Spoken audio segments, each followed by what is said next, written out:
at Lords, the home of cricket, welcomed the South Africans today, and the occasion was marked by Prince Philip, who opened the new grandstand this morning. England have been struggling with their team, particularly the opening lineup. Mike Butcher has been nursing a bruised thumb. He's unable to play. His replacement is Steve James, who's been long awaiting an England call-up.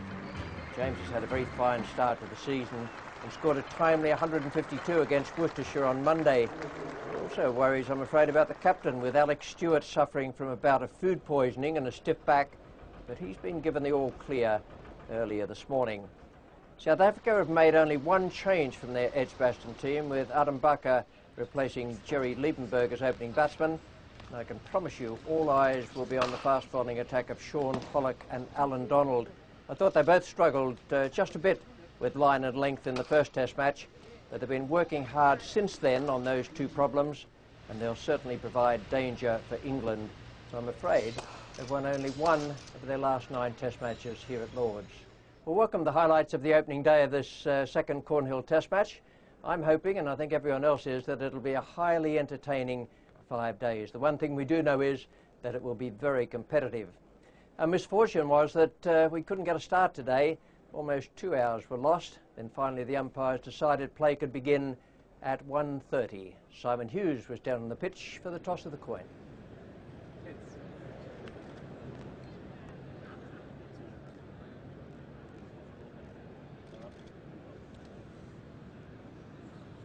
Okay, Alec, second test, you've won the toss, you're going to bowl. Yep. Is that an easy decision? Yeah, I mean, not necessarily, but we just feel it's been under the covers for a while, a little bit of moisture about, and we think it will help our bowlers. And who are your bowlers going to be? There are 1 or 2 changes. Yeah, Headley comes in for Gough, otherwise the bowling's the same, and Steve James makes his debut in place of Mark Butcher. So injuries have rather hampered your preparations for this match in a way? Yeah, to an extent, but we've got good players coming in. Say Stephen James scored a stack of runs at Glamorgan, and hopefully that will continue at international level. And Dean Headley had a tremendous tour in the West Indies and is now got his chance here. I suppose it must be reassuring for Steve James that he's got an old friend in Mike Atherton as his opening partner, but it's a big day, isn't it, to make your debut at Lords? Very much so. I mean, it's a dream debut, really. If we choose somewhere, it would be Lords. Steve's already at home. He knows a lot of the players very well. I'm sure he'll have a good game. Now, you nailed your positive colours to the mast at Edgbaston. Is that going to continue? We'll wait and see how the game goes. But yeah, obviously we're playing to win, as are the South Africans, but hopefully it'll be a good game of cricket. Good luck. Thank you. Hansie, you've got to take first knock. You worried about that? Not too unhappy about that. We wanted to take first strike, so we're not too unhappy about it. Are you affected in any way by what happened at Edgbaston? You know, winning the toss and putting England in there didn't really work. So perhaps you're relieved to be batting first. Not really. I think you know, obviously we didn't get enough balls in the right place and a little bit unlucky, and they played well. We came back well towards the end there, but I just believe that this week it will get progressively worse, hopefully, and get a little bit more up and down as the game goes on, and make first use of it. What about your team? Well, we've got the one change. We've got Adam Bakker, and he's playing quite nicely in for Gerardus Liebenberg. And they're the 2 teams nominated for this second Test match at the home of cricket. Michael Atherton and Steve James to go in first for England. Nasser Hussain, then Alex Stewart, captain and keeper. Graham Thorpe, Mark Ramprakash, Mark Elam, Dominic Cork, who had such a good match up at Edgbaston, played really well up there. Wonderful comeback. Robert Croft, Dean Headley back in the side for Darren Gough and Angus Fraser. And for South Africa, just confirming that Adam Bakker is going in at number 2 with Gary Kirsten. Jacques Callis, then Cullinan Cronje, Jonty Rhodes, Pollock Klusner, Mark Boucher, Alan Donald and Paul Adams. The umpires for this match, the international umpire is Darrell Hare from Australia. George Sharp is the English umpire. And the third man, there is Barry Duddleston. Match referee, Javed Berkey, as was the case up at Edgbaston. And just to confirm for you, England won the toss and will field. Now then, when you get a captain putting the opposition in, as has happened in these 2 games, you expect something from the pitch. Here's David Gower. Well, considering the lack of preparation that they've had here at Lords, or the weather over the last week or so, I think this pitch looks remarkably well. It's dry on top, it's quite firm on top. There are a few cracks up and down the pitch which will develop, no doubt, as the game goes on. But if I look here, which is about a seamless length bowling from the pavilion end down to the nursery end, this is the sort of length that at Edgbaston looked a bit dodgy where the holes developed. This looks very good. Just a hint of a crack here. The grass is a nice even coverage. It's really dry on top, reasonably firm, but underneath there's definitely going to be some moisture. So that's why basically I think England's captain has said they're going to bowl first, try and get something out of it. It's not going to be quick, but there is going to be a little bit of movement first thing. Thanks, David. David Gower with the pitch report there. And we're going to join play now in the second over. It's Dominic Cork coming in from the nursery end. It's going to be bowling to Gary Kirsten. As yet, no runs on the board.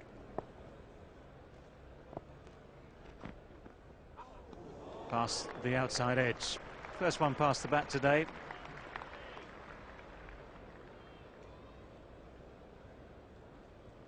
Well, a good start by Dominic Cork. Right on the mark. This one going up the hill here at Lord's.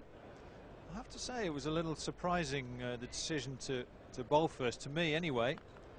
Wicket is fairly dry, but the humid conditions might suggest that there might be a little bit of swing, which these England bowlers will be hoping to utilise. Well, that's a very useful delivery. Little extra bounce as well as some movement here for Dominic Cork, and I suppose the feeling is England have got to strike quickly. Yeah, very much so. This one a beauty, just coming back down the hill. Gary Kirsten very fortunate not to get a little inside edge on that one. Lovely shot. Just stroked away through extra cover. Ball very full length from Dominic Cork, but nicely put away. Well, this is the strength of Gary Kirsten. A lot of width there from Dominic Cork. Again, quite full. Oh, it's out. Dragged it back on. That's a very good wicket. Gary Kirsten just trying to drag the bat out of the line of the ball. Dominic Cork had bowled well at him in the first over. And the inside edge just deflected the ball heavily back on the stumps. That's a very good first wicket for England. Well, Gary Kirsten yet to really fire on this tour. He's been the main run scorer for South Africa, and a little bit of indecision there.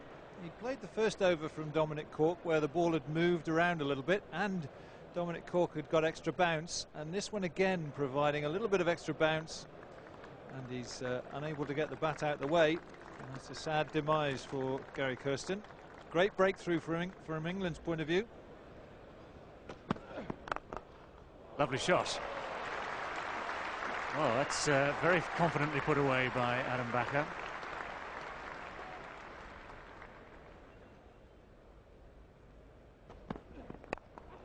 That's through the gap though. Mark Elam giving chase up the hill here at Lord's. That's a shortish boundary.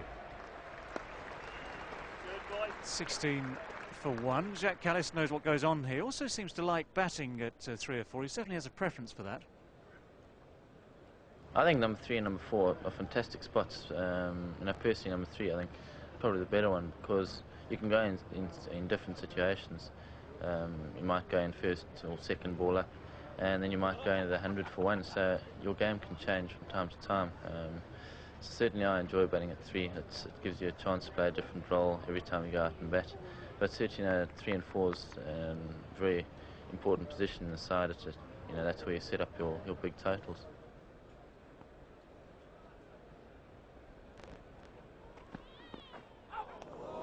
Great delivery from Dominic Cork. Real test for Jacques Kallis, that. Well, Dominic Cork certainly has found the movement out of this wicket.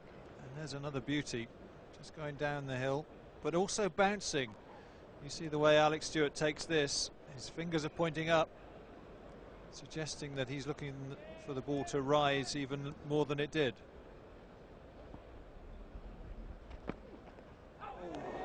Two in two past the bat. That one just a little fuller. Drawing Jacques Kallis into the shot. Testing time for him. Well, this is exactly what England wanted. Ball moving around, causing the batsman problems, and even someone like Jacques Kallis, who very correct batsman, still drawn into a full shot. That's beautifully bowled. What an over this has been. Jacques Kallis gone. All his good intentions come literally to naught. Well, I don't think you could face 3 better balls than this. 2 going away. This one just holding its own, beating the edge of the bat, but not beating the off stump. And a delighted Dominic Cork. rightly so, because he has been right on target all the way through this afternoon, this early part of the afternoon. And that was a terrific delivery. Very dangerous man, Jacques Kallis, but he's now back in the pavilion. Daryl Cullinan makes his way out to the middle. It's 16 for 2. He's just seen Dominic Cork clean up Jacques Kallis in no uncertain fashion.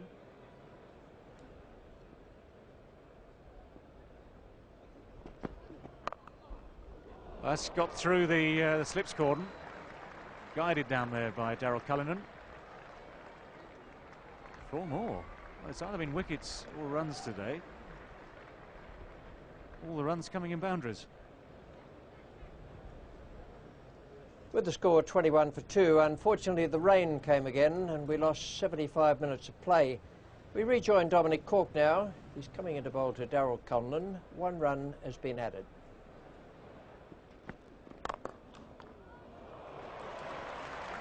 It's just a question of if there's enough pace in the outfield to allow the ball to go, and the answer to that's yes. Bit of a bad bounce there for the man at mid-off.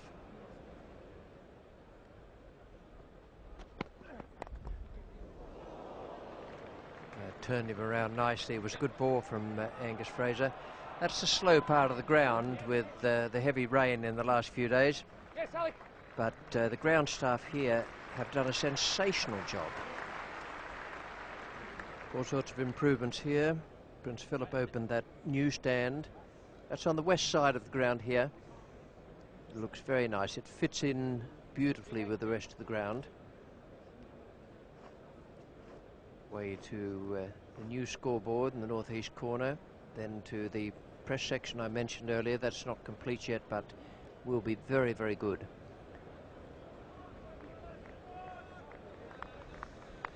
Notice that some of the South Africans are wearing a black armband. That's for former captain Jackie McGlue.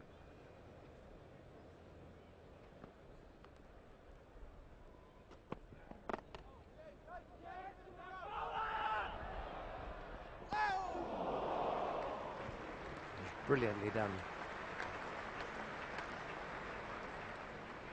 James has gone away quickly to his right. Picked up, thrown off balance, but to the end where he was being called to throw it.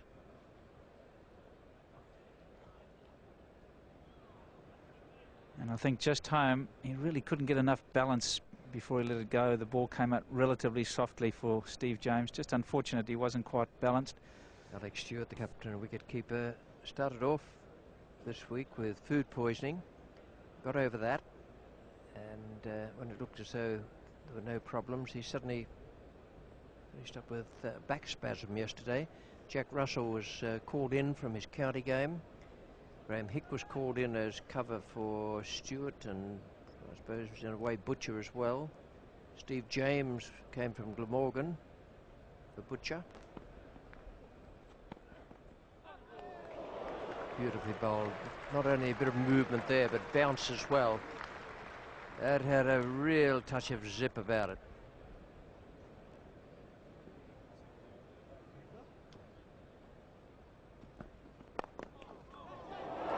Well, that is an extraordinary piece of work. Now that's come right off the middle of the bat. It's gone straight to Steve James. And it all happened so quickly that no one, at least of all I, has a clue as to whether or not it bounced at any stage. It's ended up in his hands. The question is, has it gone straight in? If this is proven to be a catch, it'll be absolutely extraordinary. Well, the equally extraordinary thing is that Steve James doesn't know what's happened. Dominic Cork has bowled a very good delivery, and this has gone very, very quickly to Steve James. Well, that sorts that out, yes. Straight off the shin guard, straight into the turf and into the hands. It was actually very well struck by Daryl Cullinan. And there were enough people out there, I have to say, on the playing staff who were rather hoping that it had gone straight in. And, well, the matter is now cleared. Yes, I think the conjecture was the fact that they weren't sure whether it had gone off his shin onto his boot and up into his hand, but not in that case. That's a good shot. Hit hard into the ground and bouncing over the gully. 4 runs.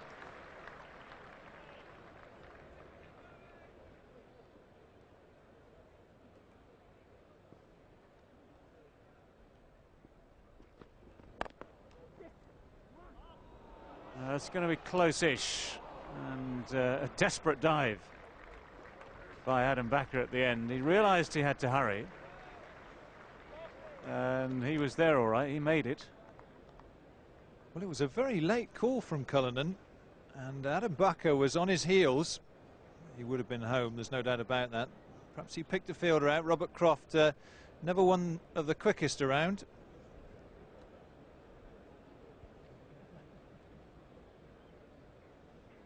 Terrific all-rounder, but not a limb for Christie in the field.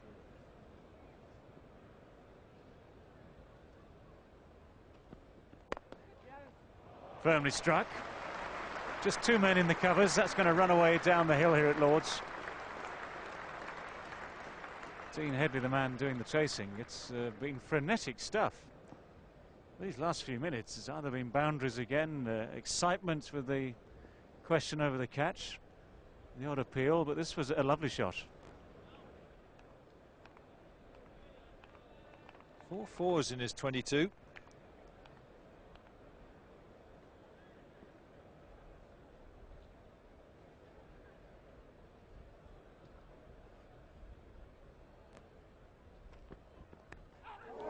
Has he got it? Yes, that's taken. Alex Stewart completing the catch. And that's Dominic Cork's 3rd wicket of the afternoon. Adam Backer, just as he seems to be getting into his stride there. 4 fours in that 22, beaten by another one which left the bat. Now it was just a thin edge through to the keeper. Well, it's the problem with the ball moving around. Adam Backer, virtually the same type of delivery as the ball before, which disappeared to the boundary for 4. This one just moving slightly further away from Dominic Cork and it finding the edge of the bat.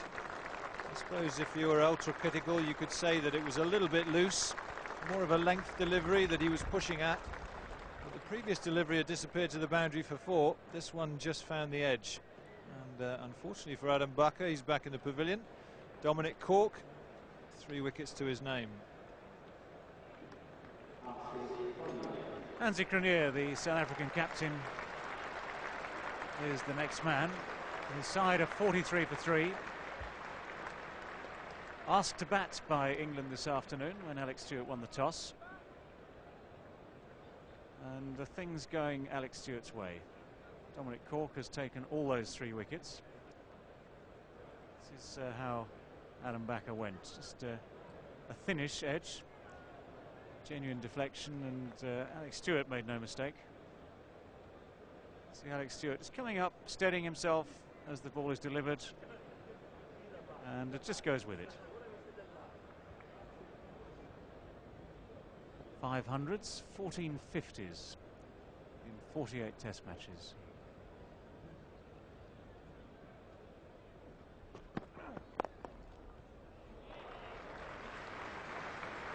Steve James again at short leg. He's quite deep there. Good 6 yards or so from the bat.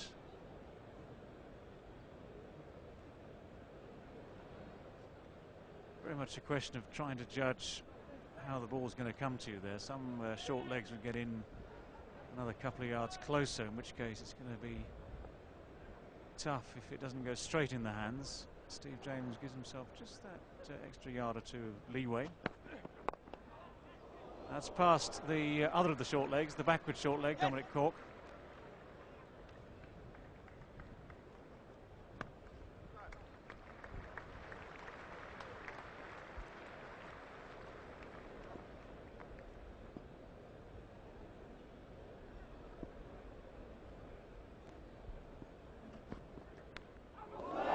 Oh, well caught.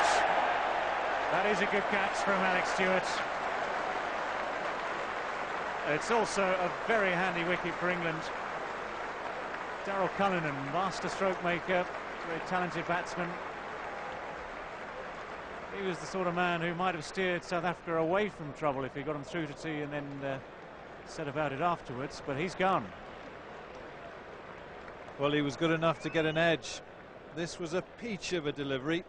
We've seen them all day from Dominic Cork, just leaving the batsman, finding the outside edge, and there's Alex Stewart, very, very happy captain, clutching onto that ball. That is a terrific breakthrough for England. Jonty Rhodes batted very well at number 6 in the first Test match, made 95 at Edgbaston. They'd come in handy again here for his side. Dominic Cork concentrating on and outside the off stump. He's got a lot of balls to go down the hill here this afternoon. And Alex Stewart had to go quite a long way there, in front of first slip. This really is a dream return for Dominic Cork. He was very successful in the first match at Edgbaston, picking up 5 wickets. He's already got 4 to his name in this first innings. And he really has given England a terrific boost coming back into the national team.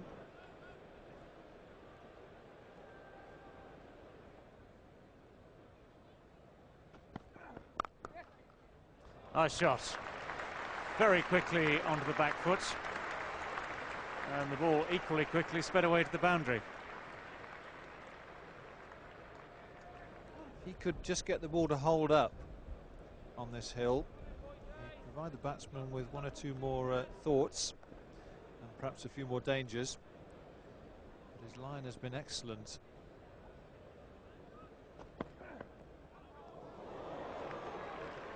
And there we go.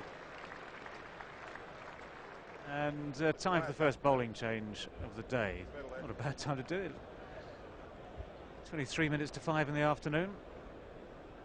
Angus Fraser can tell his children he bowled all day until 5 o'clock, or 25 to 5 rather.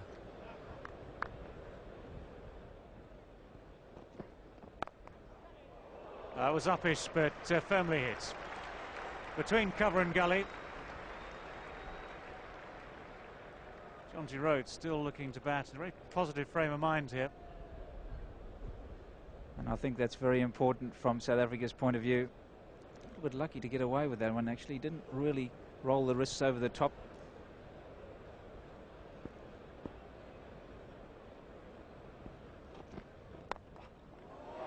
That's parried, and down it goes. Michael Atherton, the man who tried to knock it up, he got a hand to it. It was flying towards him pretty quickly. That's the first blemish really on England's performance today. And this is very well bowled. You see that one going away and on a perfect length. It really flew to Michael Atherton. It did well to get his left hand to it. He thought he'd pushed it up enough, but second and third slip, unable to get around to it.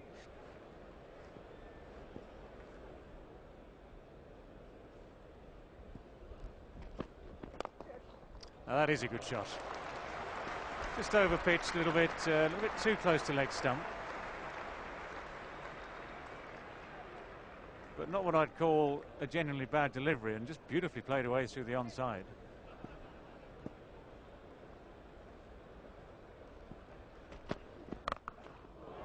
Fine shot.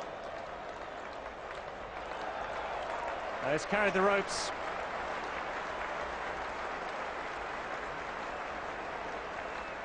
Well, suddenly Dominic Cork finds that things aren't going all his way. He's got Jonty Rhodes to contend with. Well, this is not really a bad delivery either. I mean, it's not all that short. He's backed his eye. He's got a wonderful eye, Jonty Rhodes. This is just a great shot.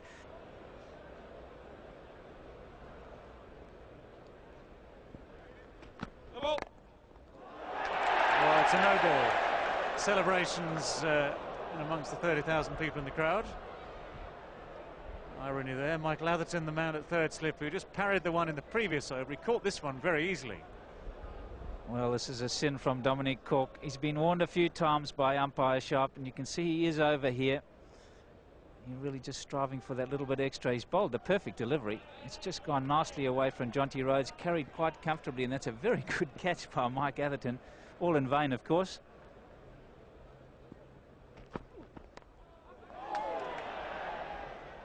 Well, we're not short of action today.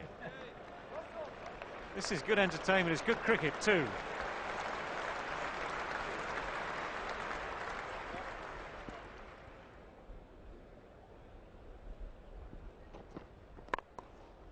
Four runs.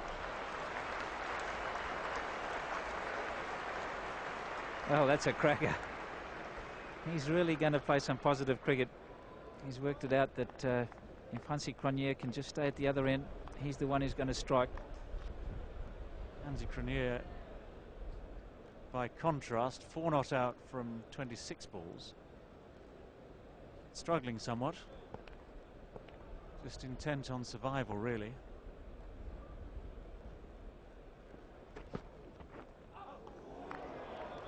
Oh, still there. And again we see not really the dancing footwork, just a little shorter from Cork, just gone away. Well, he's pulled the bat away at the end, but I think we've got to give the points to the bowler there. Really is bowling well, Dominic Cork. Batsman not sure which ones to leave, which ones to play. The odd ball he's making come back off the seam, the odd one that's going straight on, not swinging away, and that just compounds it all for the batsman.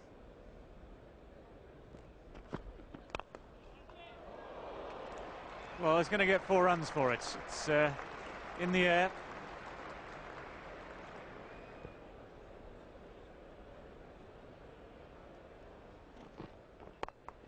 That's 4. Well, it's respite for Hansi Cronje. It was wide, it was there to be hit. He didn't hold back, he intentionally put it over the field.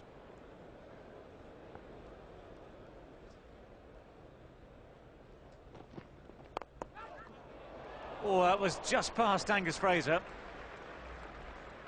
Just over his right shoulder, really. Mistimed shot worth 3.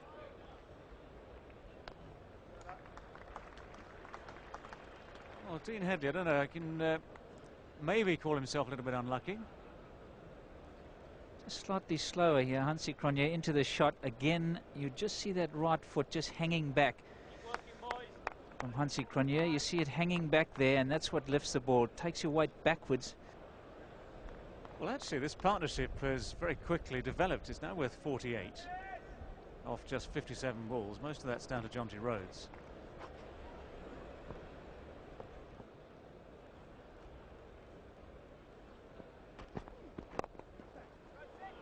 Turned away. And, well, it's a chase. Steve James has actually covered quite a lot of ground today.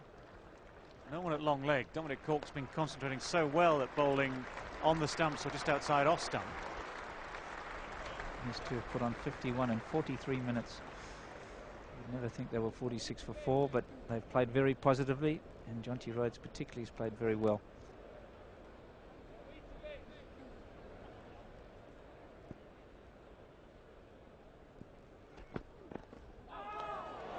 No, it's an absolute peach of a delivery, though. It was nearly number 5. I don't reckon he could have played that even if you told him he was going to bowl it. That is just, well, it was like Shane Warne. That is a beautiful delivery. You really can't play those. It's far too good for anybody. Now, Peter Pollock is the man on the right, and Peter Parfitt on the left. Peter Parfitt, former England left-hander. Peter Pollock, fine fast bowler for South Africa, and quite a good all-rounder as well. Well, Alex Stewart asking his premier strike bowler to bowl still more from the nursery end. 4 wickets to his name. I'm sure it'll be difficult to grab the ball off Dominic Cork. He'd want to bowl all day.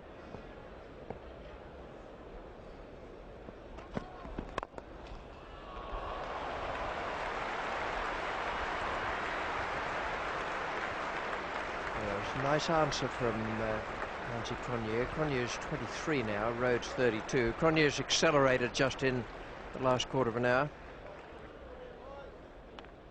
Came together when the score was on 46.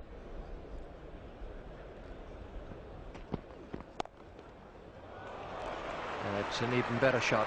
fine cover drive early in the over, and then a perfectly played back cut, I suppose, was more powerful than that. Might have been a square cut that just was on him a little bit too quickly. Well, these are the sorts of shots you expect to see when your side has not lost any wickets, or perhaps just one, and the side is full of confidence. Not when there are 4 wickets down and your side are in trouble, but this is the beauty of the South African team. Dominic Cork has finished his spell. It'll be a bowler of less pace coming on from the nursery, and Mark Elam.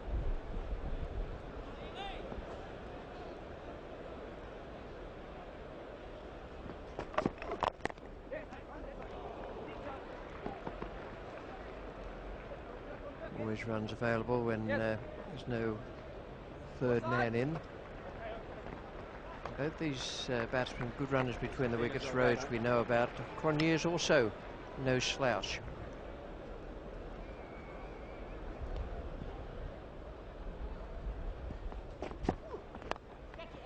That's 4 runs.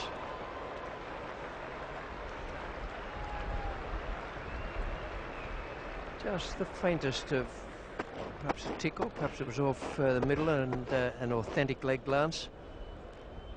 Well, the problem that swing bowlers have, if it doesn't swing, he's angled it to swing back towards the slips. This has just gone straight on. Jonty Rhodes just getting a conventional little tickle down the leg side, and fine leg is very square because of Mark Elam's lack of pace.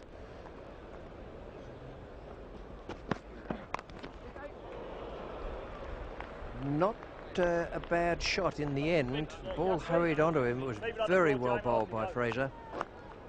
The batsman did well in the end to play it as he did. Not good news, I'm afraid, but we need to bring it to you. 3 lights on, which is a fair guide for the umpires. They have their own light meters, but that means the light is deteriorating here. George Sharp is giving it the once over.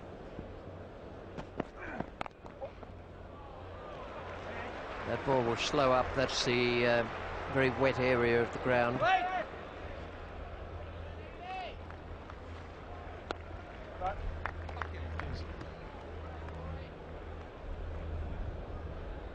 Now then, George Sharp is going to have a little chat with Darrell here, see what they think. They may use their eyes, they may use the light meters, depends how bad it is out there.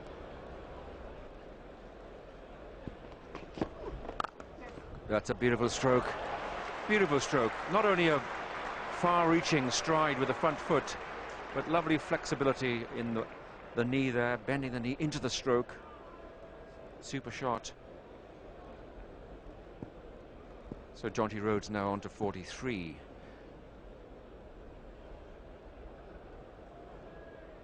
Of course, Mark Elam is just straining to get some swing here. He's trying to pitch the ball well up, risking the half volley. Oh, well bowled, and that's exactly what he wanted to do. A few appeals around the ground. Jonty Rhodes is still there. I think Mark Elam will be encouraged, but at the same time, we'll have to give that round to Rhodes. Well, this is a beautiful delivery.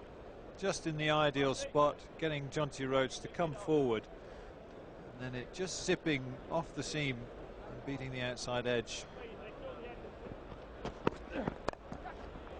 4 runs there, and there's no third man, so that'll race away. Although it's a wet outfield, it's there already. That's 4 runs to Jonty Rhodes.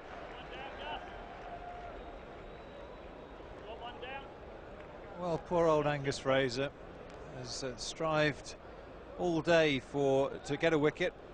He's bowled 13 overs in his 14th over, and he's seen on a few occasions the ball disappear down to third man.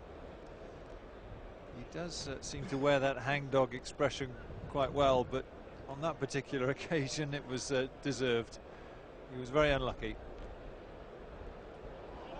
Well, he's bowling with that slope, right to left, from outside off stump. And very well played by Jonty Rhodes, getting right forward onto the front foot.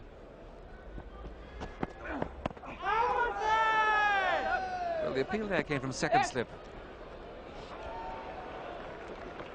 Very well run. Another feature, of course, of Rhodes' play. 2-leg buys. Every run is important. 130 for 4 now.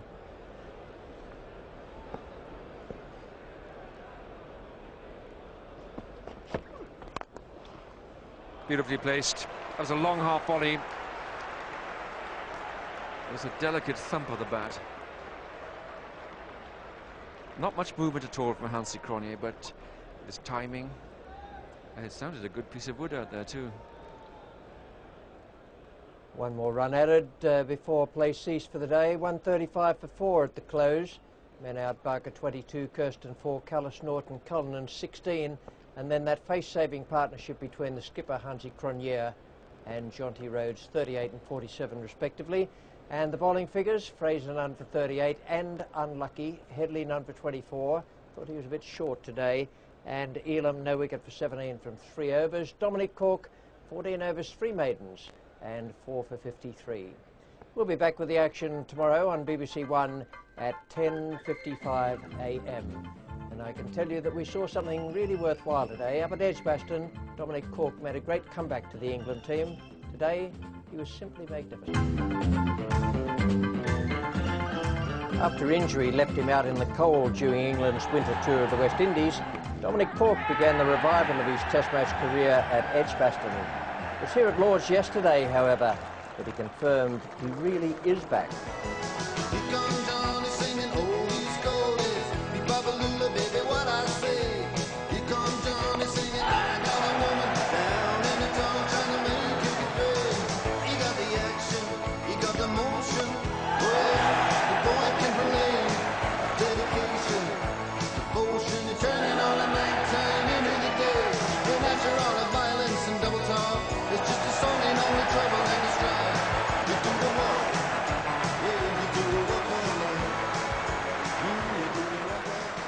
Vital Cork continues his success. If England are to break the partnership of Jonty Rhodes and Hansi Cronje, and if they're going to get themselves right back into this match. Well, welcome to the highlights of the second day of this Cornhill Test match at Lord's. An unusual day yesterday with rain and inclement weather. Spoilt it a bit, but we did have that splendid partnership between the South African captain and Jonty Rhodes. This is the way it looks at the start of play on the second day. 135 for 4. Those 4 quick wickets. Barker, Kirsten, Callis and Cullinan, and then Cronje 38 and Rhodes 47. Now the bowling figures for England dominated there by Dominic Cork, 14 overs, 3 maidens, 4 for 53. He got a little tired towards the end, which is understandable because there were really only 2 bowlers used all the way through, and Fraser was definitely unlucky. England could have done much better than that, but with that pitch settling down today, then I anticipate it will be quite difficult out there for the England bowlers. David Gower is out in the centre of the ground now to tell us about the strip of turf. Well, I think this pitch played pretty much as predicted yesterday. You can see by these footmarks here, the bowlers haven't made too much of an impression on the surface. The surface is pretty hard. There are 1 or 2 dints, again, down on the seamer's length, where Dominic Cork bowled so well yesterday. But basically, it's pretty much unmarked. And I think now that it's dried out a bit, and we've got the weather today to help it dry out even further, it's going to become a very good pitch over the next 2 or 3 days. So England need to make early progress again today into the South African batting. David Gower with his pitch report, and we join play now in the first over of the day. It's the 5th ball. Angus Fraser is the bowler from the pavilion end. Hansi Cronje is taking strike, and no runs have been added to the overnight score.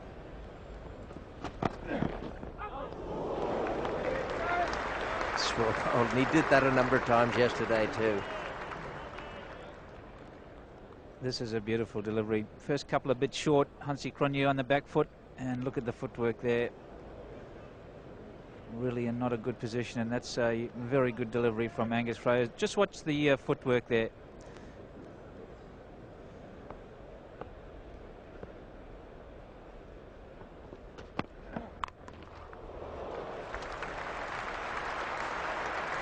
Well, they tend to think Hansi has a bit of a weakness against a good short pitcher.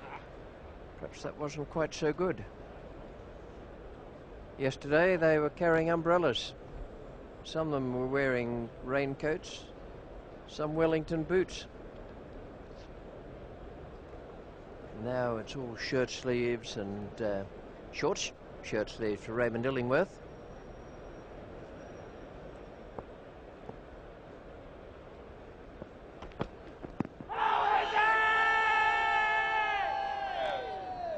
Long way forward. And worth a shout. That's the one that doesn't go away. Hansi Cronje, long way forward here. It's probably hit him in line and hit him on the way up. That would have certainly gone well over the stumps. Enthusiastic appeal, but that's all it was. It's well bowled. He drew him into the shot and Rhodes couldn't stop himself then. Very good bowling. He's made him play two. They've been pretty straight. Now you just see this one a little wider. And that's very good thinking and very good bowling from Angus Fraser.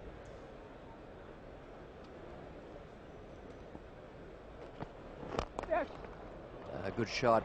Just the pace taken off it by Robert Croft.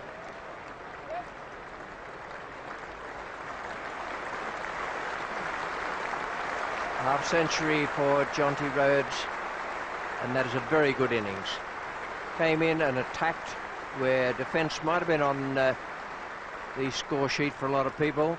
It's that partnership between Jonty Rhodes and Hansi Cronje. It's exactly 100 now. 46 for 4 when they came together.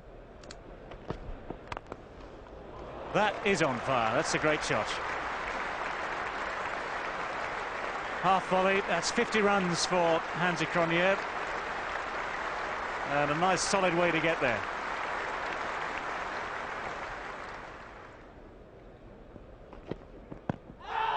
Well, that's close. Strange decision from Hansi Cronje. His heart must have been in his mouth as the appeal went up. Well, I think he's completely lost it here because he's playing no shot, and probably George Sharp saying it's going down the leg side, but he then started to set off for a single or a leg by. So obviously if you don't play a shot you can't take.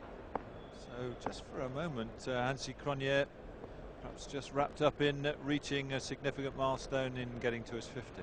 Well, Lord's is certainly a picture today. Another full house. That means there are around about 30,000 people here today enjoying the sunshine. A very different day to yesterday that was so grey and unpleasant, but also different today is the cricket. Well, that's not far away. It's going to run down to the fine leg boundary for 4, but it's come through off the inside edge.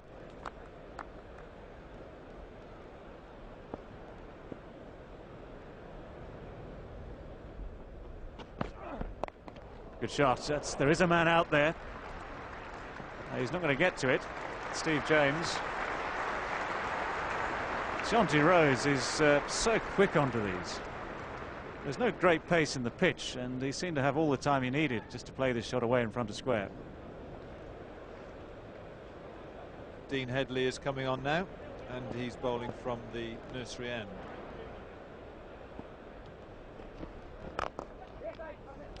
Beautifully straight. Just had to check back on the shot a little bit, but he's timed it well enough. And Robert Croft certainly can't catch it.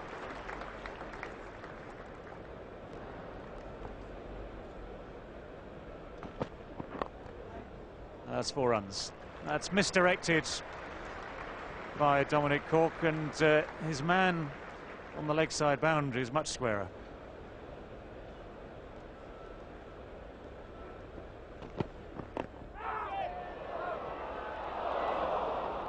One or two groans in the crowd, but nothing to worry about. It was always dropping short. It was not a chance.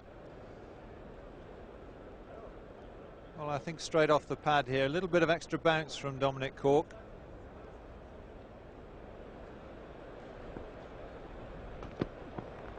Beautifully bowled. Beautifully bowled. There is a considerable slope out there, and Hansi Cronje, who's played well, has been quick onto the front foot, and here Rhodes is just on the inside. You sort of expect the ball to come into you all the time. but in fact that went straight on. This is not very good bowling from Dean Headley. Just straying down the leg side. Well, that was terrific running, Barry, wasn't it? These two have a real good understanding. They've played South African schools together. They've played a lot of cricket together, obviously, over the years.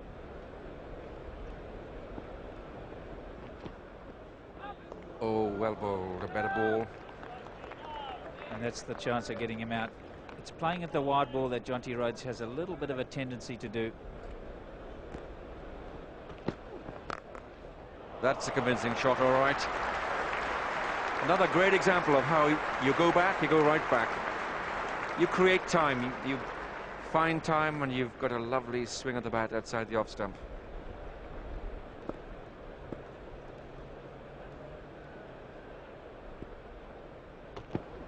That was a big shot for LBW, but it's also a big stride down the pitch by Jonty Rhodes. Too far forward, and correct decision by umpire Hare, Darryl Hare from Sydney, Australia. It's probably pitched in line and well worth the shot, but he is a long way forward, and I guess it's difficult to give that out. 191 for 4 now, and it's a very good performance indeed by Hartsie Cronje, the captain. Jonty Rhodes, 78 not out, and I have to keep reminding you it was 46 for 4, which is a very strong position. Excellent South African batting for the moment. 150 partnership comes up.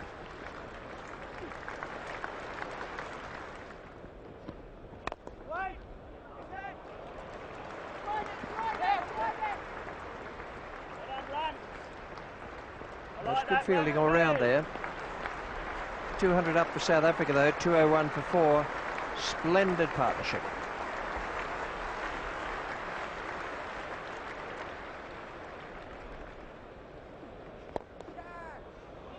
It's a fine shot.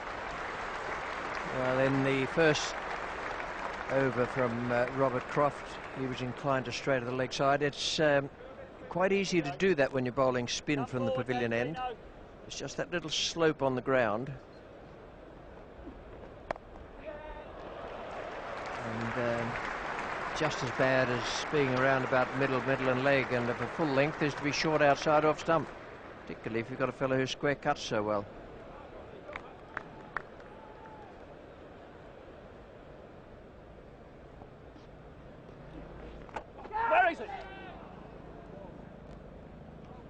Not the most convincing of shots, that, from Jonty Rhodes. Perhaps even a top edge that has gone up and hit him on the chin. I think he decided almost premeditatedly to play that shot, certainly a top edge.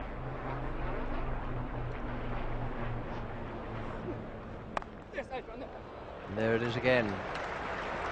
Doesn't need to be over short, because Jonty Rhodes is a very strong cutter, either square of the wicket or preferably for him just behind point. Plays it beautifully. There's old Father Time. Just changed sides of the ground.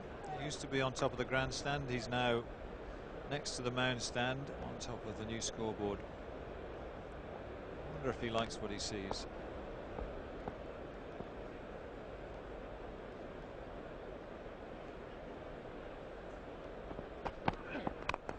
Good shot for 4. Yes, there's plenty there yesterday for the bowlers, and they made best use of it. And now Mark Elam has his first chance of the day with the ball from the pavilion end. 3 overs last night, none for 17. Well, this is a very bold move by England captain Alex Stewart. I know many captains, both at county level and international level, would, after a session like they had this morning, said to his 2 most experienced and most potent strike force bowlers, "You have a bowl after lunch." That would, in England's case, be Cork and Fraser, but he's plumped for Headley and Elam.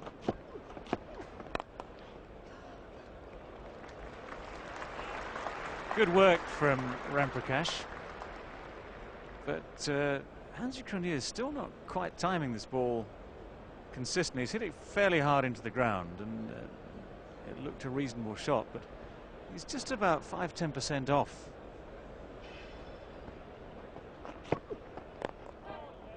Good slower ball there too. That's a well-disguised change of pace. And Jonty Rhodes nearly threw the shot. It was definitely a leading edge. Just look here at the list of best individual scores at Lord's for the South Africans. Let's keep going, hey boys, let's keep going down there. If you go back to 1935 for the highest there.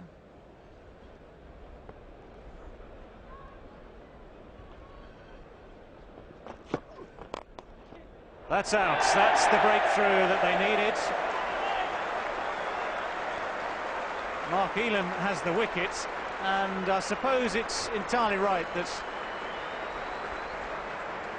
Hansie Cronje gets out in that way. He's been mistiming the ball. He's struggled his way through, made a good 81, but he just leant back a bit on that. Hit it hard, but straight at the fielder, Mark Ramprakash. And that's just what England needed at this stage. Late in the day, it seems, but they've got the wicket. Well, full credit to Alex Stewart here. He's given Mark Elam his first opportunity of the day, and Mark Elam has responded very well. So it's all-rounder time now. Sean Pollock is the new batsman. He's been waiting patiently all day.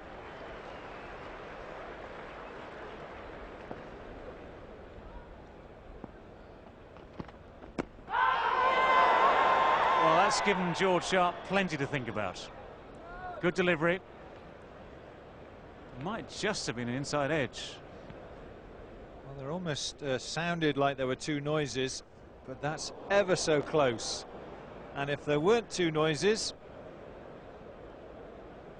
I can't really see where that was going, aside from straight onto middle stump. Well, it doesn't look as though it's hit the bat.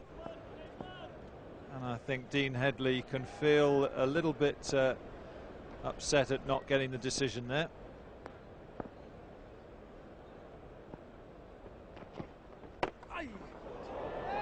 Now that's, I think, comes clanging off the helmet.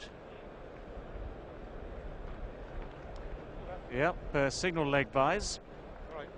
And considering that ball has gone 20–30 yards out to mid-wicket, gives you a clue as to how hard that's hit the helmet.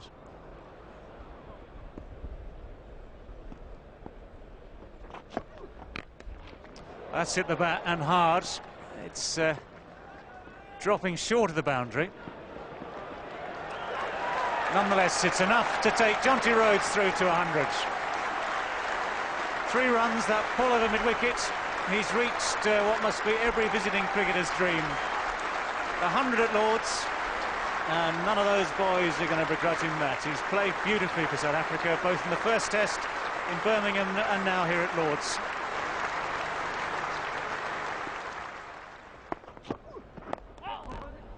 That's going to be 4 runs.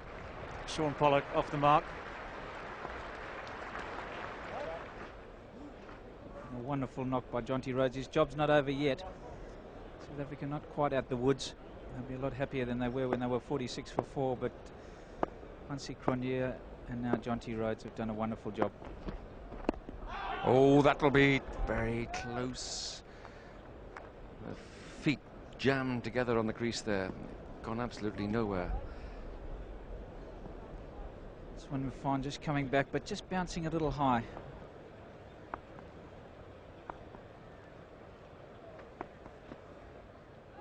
Well bowled, and that's a beautiful line. Excellent line. No progress made onto the front foot.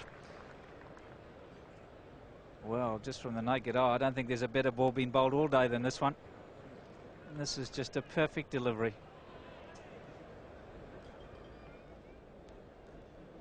There you see, that gives you a good profile of the innings with this huge partnership of 184, Rhodes and Cronje.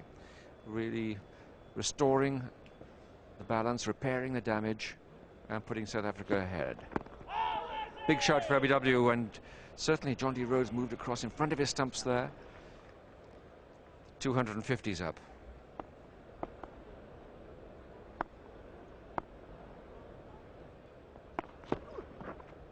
Oof. Well, he's unlucky now. I think he's beaten the bat too many times to be kind.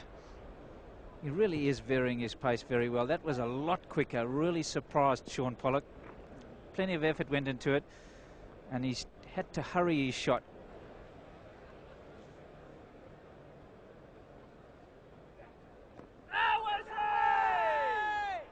Well, this is the frustration for spin bowlers. If that was a seam bowler, that would be regarded as being very close. Just gone back up the hill fractionally, struck the pad. But as a slow bowler, there is an element of doubt put on in the minds of the umpire. Angus Fraser is going to take the ball straight away.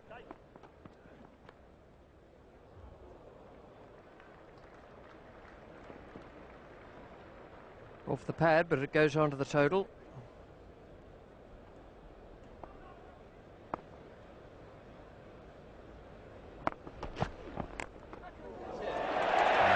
Nicely. Very, very nicely. He's jagged a couple back in at the batsman. First of all, that very good ball to Jonty Rhodes. And then he's got the one to go away and has picked up the wicket of Shaun Pollock. Nasser Hussain took the catch, and it was a good sharp one too. But that is splendid bowling, and it's a 5-wicket haul for Dominic Cork once again. And Shaun Pollock just looking to play this on the onside, closing the face of the bat. And a nicely taken catch there by Nasser Hussain. Just the sort of breakthrough that England needed with this second new ball.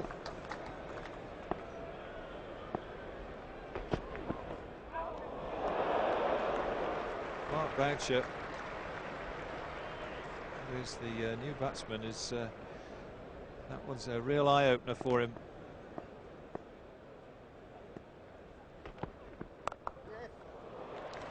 That's very well played. Nice way for Boucher to get off the mark. Angus Fraser now operating from the pavilion end.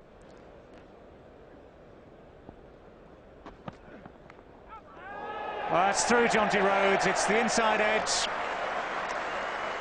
Well, it's a change of fortune for Angus Fraser.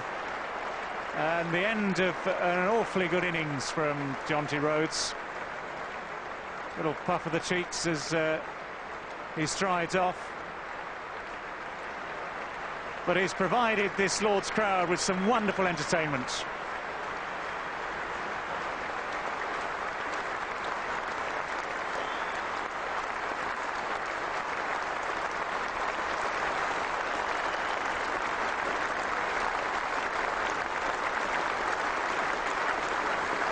Fully deserving the standing ovation from the MCC members and all here at Lord's today. And this is well deserved from Angus Fraser with the second new ball. You see it just darting back. It's just flicked the inside edge. You can see the ooh on Jonty Rhodes' face.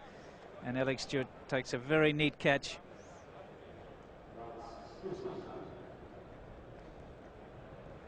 Beautiful delivery. Lance Klusener, somewhere there is the new man. And he batted very well indeed in that first Test match as well. Inside edge is going to get 4 for it. Exasperated expression on Dominic Cork's face. We'll see from stump cam here how close this gets to the stumps. Very close indeed. Bat well away from the foot. And he's very lucky to get 4 runs there. That's more like the Lance Klusener we saw in the first Test. A very simple, straight bat. Nicely timed. And a very solid shot brings up the 300.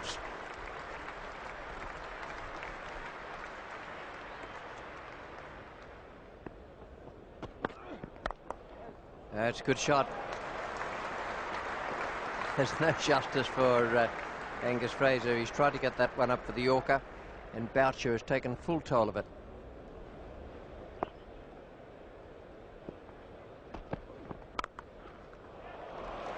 A wonderful stroke. He's laid back, just put his ears back on that, and fairly belted it away off the back foot. Well, and they're likely to go on for some time yet. I get the feeling that the attitude of the South African captain is, you stuck us in, you bowl us out. Beautifully bowled. Yep, the perfect Yorker from Dean Headley. Right in at the base of the stumps, and Lance Klusener could do nothing about it.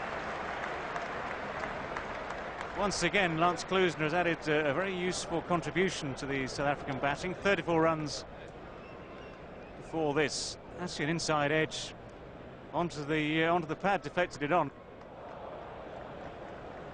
Now what England need is to finish off this tail as quickly as possible. Alan Donald is the new batsman, or should be the new batsman, and is.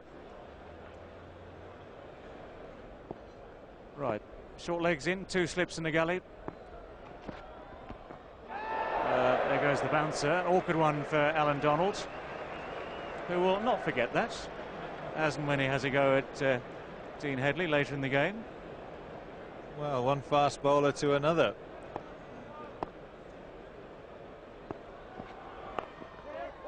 That's flicked away. Well, interestingly, we don't normally see one fast bowler shouting at another one to bowl him another one. But I don't think there's any love lost between Alan Donald and Dean Headley. He really is pumped up, fired up for this occasion. That's 4 runs, no doubt about that. The 350 comes up for South Africa.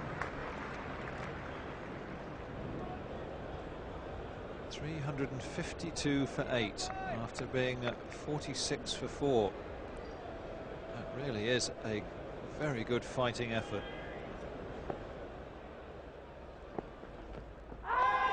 And there's a big shout, and that's out.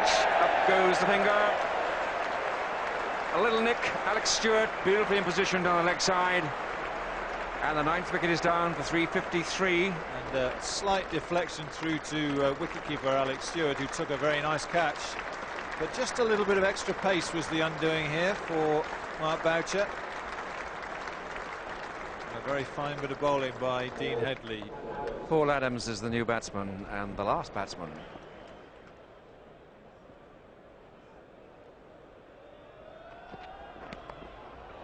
And that's 4 runs. Racing away down to the pavilion, and leg byes. No chance for Alex Stewart to stop that. Nice and cool on top of that stand, I guess. It's been very hot and quite humid in parts.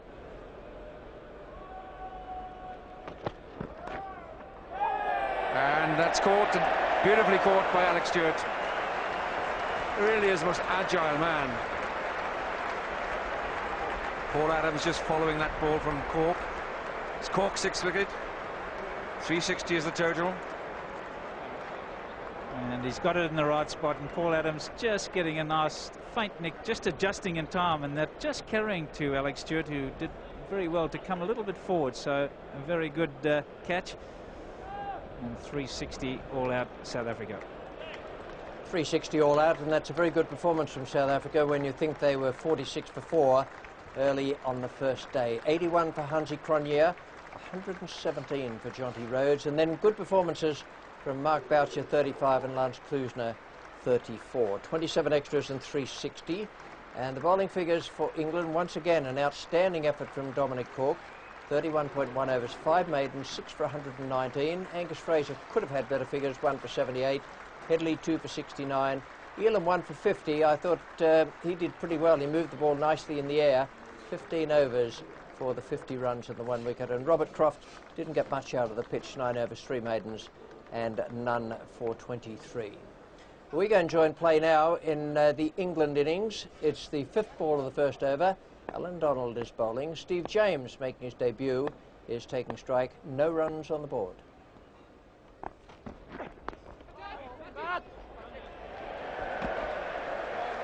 It's a run, but it might be not off the bat. Let's take a look at the umpire. It appears to be probably off the glove. Very dull sound. I think he'll be very happy with that. I think the replay will show that it probably hit the arm. But whatever happens, he's got to run. I think it hit just above the glove. That's a perfectly good run. That's an excellent run. That's a Welsh run. Straight off the glove. You'd be proud of that. Off the mark in Test cricket.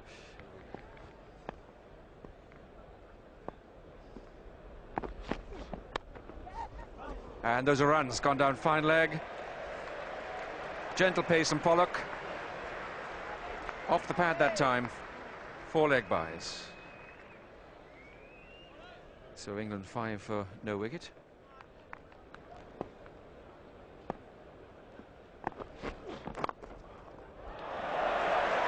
It's a beautiful stroke.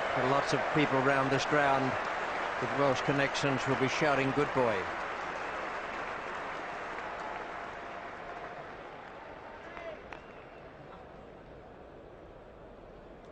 Nine for no wicket now. That's a good shot. Nicely played.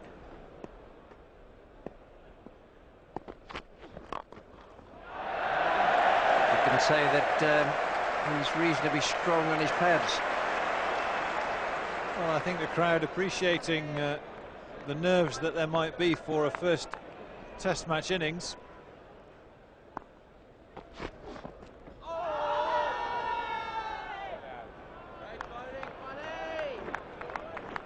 Rather a mixed sort of appeal from the keeper and slips.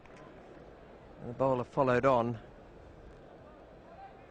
Well, it was a very good delivery, good seam, straight up as it was coming down after leaving Pollock's hand.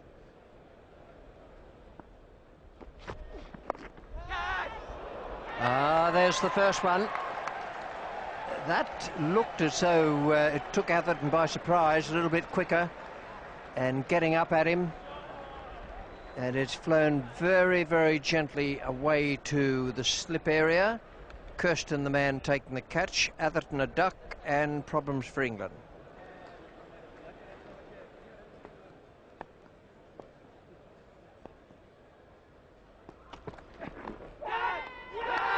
Oh, what a catch! What a magnificent catch! Boucher has caught some beauties here. He's dropped the ball occasionally, but that was a wonderful catch to get rid of Steve James. He's deflected it down the leg side of Alan Donald, and Boucher has made what seemed like yards. Well, a major catastrophe this for England. They lost one, but they didn't want to lose a second one quickly, and this is exactly what's happened. Real World Cup stuff there. Wonderful dive away to his left, and Alex Stewart, the man coming out now. James caught Boucher, bowled Donald 10. Atherton caught Kirsten, bowled Pollock, no score.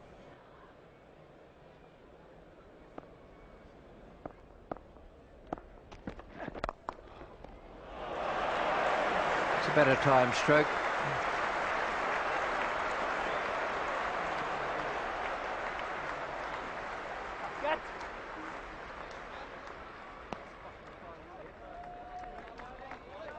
There to Stewart, 20 for 2, and that'll allow him to keep the strike. It was the last ball of the over.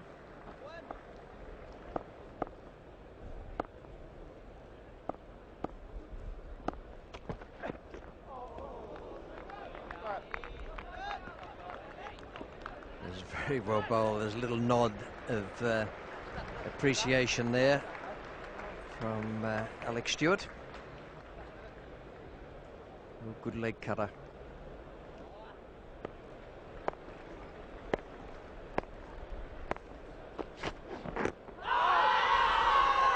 Well, that's perilously close.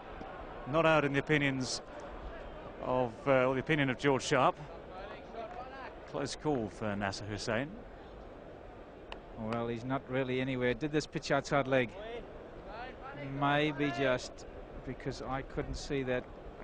Well, perhaps high, is it?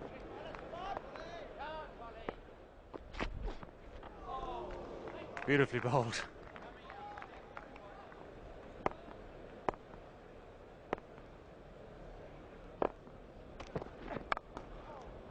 Four runs, just open the face on it. but stroked it away nicely. Very good shot. Just a little bit too full, but Nasser Hussain getting in a good position. Just to show you how the pace has risen slightly. 90 miles an hour, that delivery.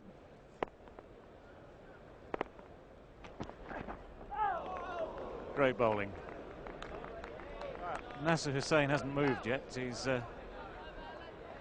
we held the shot for a good 3 or 4 seconds. Got no real danger of getting an edge on it. 10 hundreds, 27 50s. Same sort of ratio as Michael Atherton.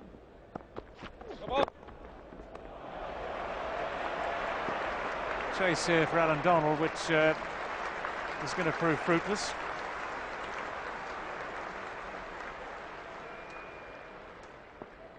Very good shot. Pollock looking for that one to just straighten from a middle stump, but he's drifted down the leg side, and Alex Stewart has played just a magnificent shot. Great shot. Hammered away. That was emphatic. I'll give you a clue just how good it was. Jonty Rhodes at cover stood there mesmerised, looking for the ball. Never saw it. Beautiful shot. He really launched himself into that. Donald bowled it at 88, and it probably went off at about 125.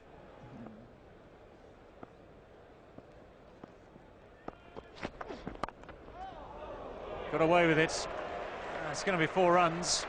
He was stretching for the ball and edged it away through the cordon.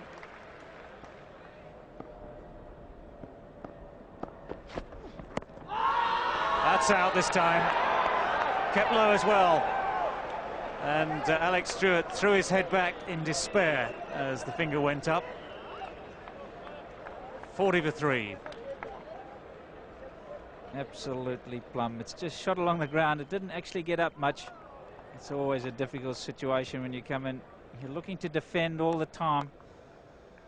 Big step across, pitches on, and would have knocked middle stump straight out the ground. Could not do anything else but give that out. Absolutely plumb. Dean Headley came out as night watchman, and no more runs added. It stayed at 40 for 3. Problems there for England. A very nasty time to have to go in. And the men out, James for 10, Atherton no score, and Stewart LBW to Pollock for 14. 2 bowlers used. Donald bowled with great pace, got plenty of bounce, a bit of movement as well. 7 overs, 2 maidens, 1 for 15. Shaun Pollock, after an untidy start, bowled really well towards the end. 6 overs, no maiden, and 2 for 20. And those 3 wickets down raised a little bit of a question mark against England. 40 for 3, Pollock 2 for 20, and South Africa 360 all out after being put into bat. England 320 runs behind at the moment. We'll be back here at Lord's in Grandstand 10:45 a.m. tomorrow, and we look forward to having you with us then. For the moment, though, we're going to leave you with Jonty Rhodes. Jonty, when he was chosen in the South African side, had a big query against his name in various areas in South Africa.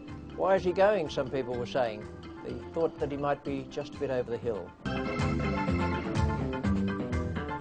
It was all looking so good for England on day 1 as Dominic Cork ripped through the South African openers, leaving them 46 for 4. I'm afraid it all went wrong yesterday as the South African middle order batted superbly. It was a magnificent 117 by Jonty Rhodes, and that gave the Proteas a platform on which their bowlers could build. And that's precisely what they did, with Donald and Pollock taking 3 English wickets last evening.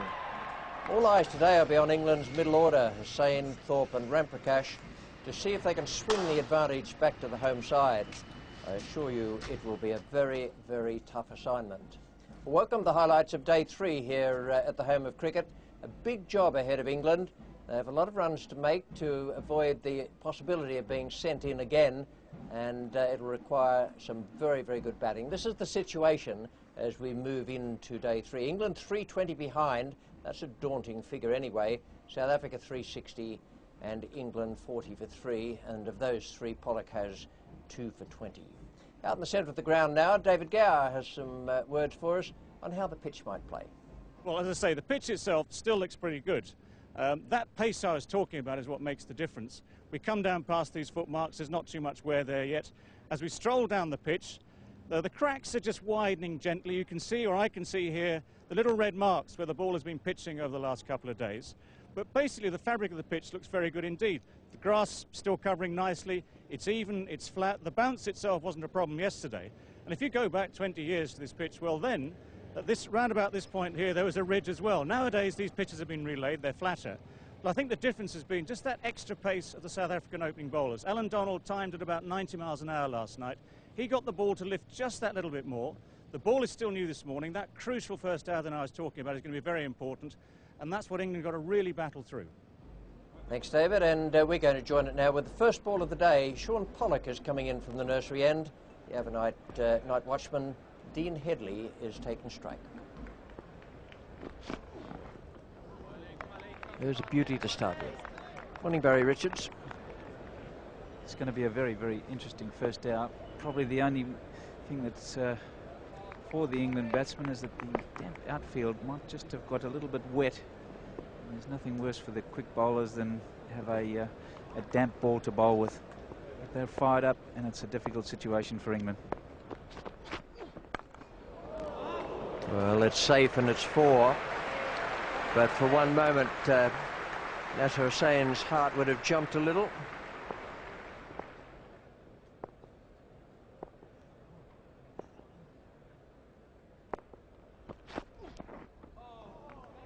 It's good over. Beautifully bowled. There's still a bit there. The early morning sweating and the fact that the ball still has a bit of shine.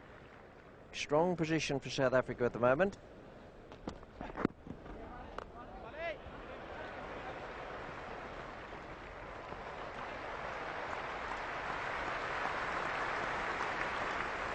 That was cleverly done. Good fielding. It's a tough game, cricket. Michael Atherton, 100 at Edgbaston, and a very, very good 100 it was. And a duck here where he got one that leapt at him, found the shoulder of the bat for an easy catch. One of the men in the cordon of slip fielders.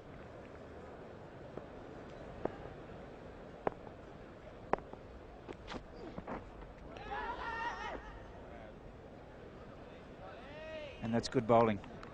Might have seemed like it went down the leg side, but he's got Nasser Hussain leaving the ball, and when he leaves it, he sees how much it's moving off the seam. He's trying to pitch that one on leg and hold it up and get him bowled behind his legs. So watch how far he gets across here. He's going for the leg stump, and he's not all that far away, so very good bowling from Sean Pollock.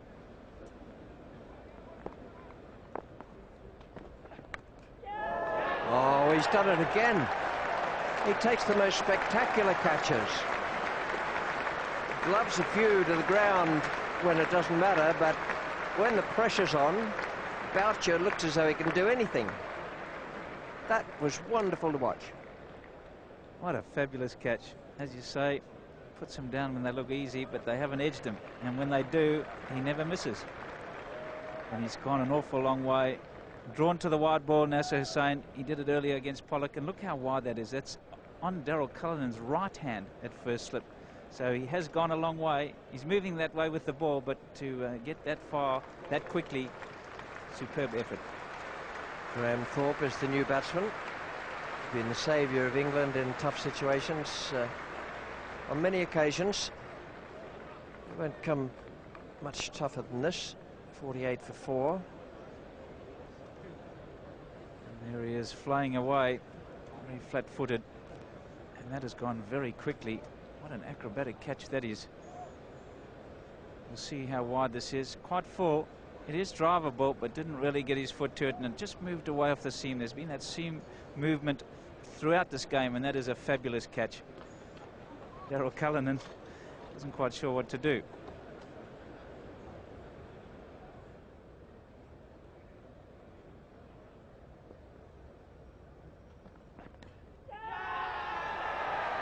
Up goes the finger. Well, he's got the wicket now of Dean Headley. So the night watchman goes as well, and South Africa can now concentrate fully on getting rid of the remaining top order batsmen. Dean Headley gone for 2. after 40 minutes, nearly 40 minutes of resistance. Well, I think this was somewhat of an unfair contest. The world's best fast bowler against a night watchman with the ball swinging and seaming as it has been doing all morning. I'm afraid there was only going to be one winner, and Donald finally got his man. Well, generous applause for the new batsman Mark Ramprakash, Middlesex captain, of course.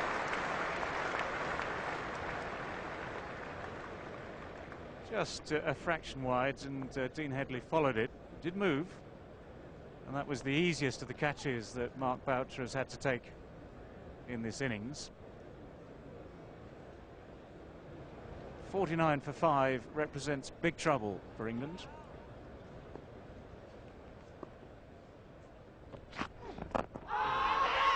Well, it's bat and pad very close together. There was enough contact on bat. Very rarely do you see those given out where there is half a chance that it was the pad first. Well, we've seen swing throughout this match, and this one was dead on line. Unfortunately, Graham Thorpe just got the inside edge of the bat on it.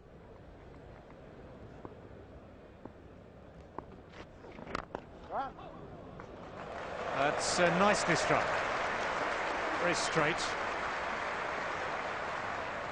Great piece of work, though. The South Africans, as ever, chasing everything down. That was Lance Klusener, accompanied by Paul Adams.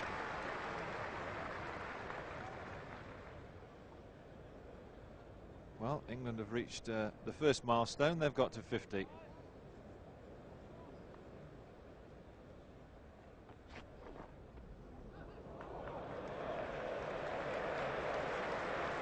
Welcome runs to the total. Runs have been very hard to come by this morning.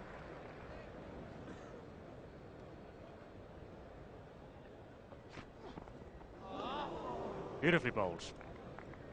Ramprakash stretched a long way forward there.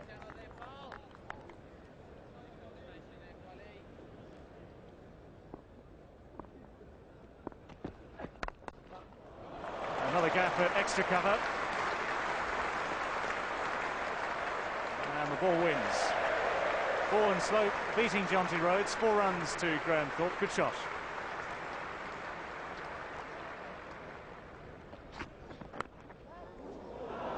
Dropped it. Great delivery from Sean Pollock. Pitched on the line of the stumps and cut away very quickly. Nothing Mark Ramprakash could do but cover it. Well, this is another of these great deliveries. Mark Ramprakash has done almost everything right, and I don't think Hansi Cronje picked it up very quickly. He went with one hand. I think if he'd have seen it earlier, he would have gone with 2. So, as we thought, Jacques Kallis from the nursery end.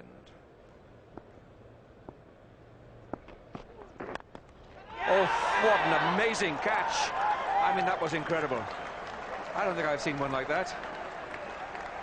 That was off the middle of the bat. Sheer reaction.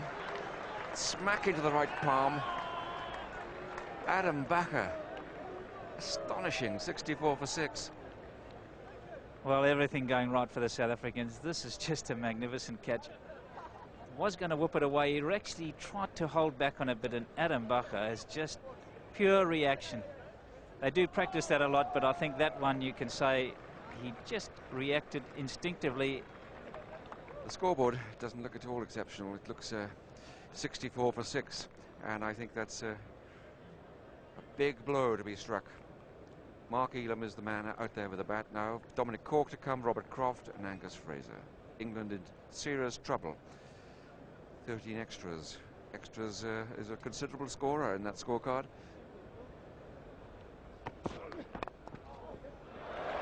Well, he's off the mark. Thick inside edge.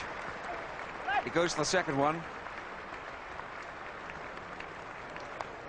So that's the 25th ball that Mark Ramprakash has faced, and he gets a couple.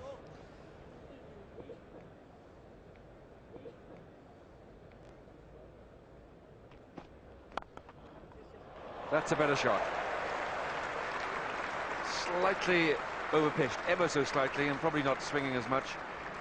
That's a sweet shot from Mark Elam.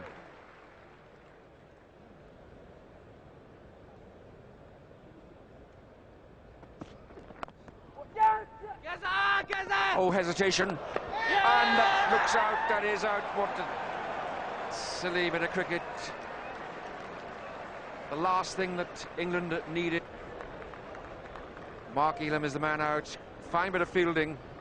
Well, this is just silly cricket. This is what pressure does to you.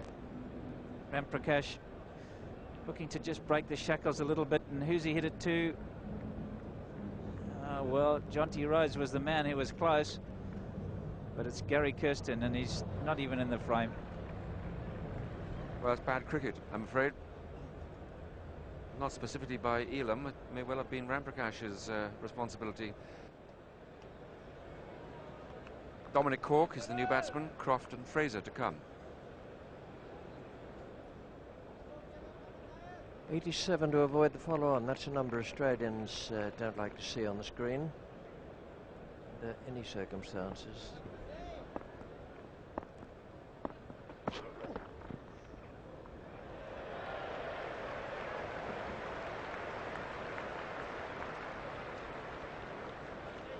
Well, not much Mark Boucher could do with this. Lance Klusener deciding to bowl wide of the crease and angle the ball in. And it didn't beat Dominic Cork by very much, but it continued with the widened angle down the leg side. One thing I'm interested in trying to find out is what happened to Mark Elam in that run out. Did he actually call? Because the ball went behind point. Was he the one who called? Ramprakash got away to a fast start. The basics of calling are that if the ball goes behind square, it's the non-striker who calls, but you can quite clearly see that Mark Ramprakash has shouted yes. That's where the confusion exists from. Clearly, if Mark Elam didn't think there was a run there, he should have shouted swiftly no. And then it would have been Mark Ramprakash's problem of getting back into his crease.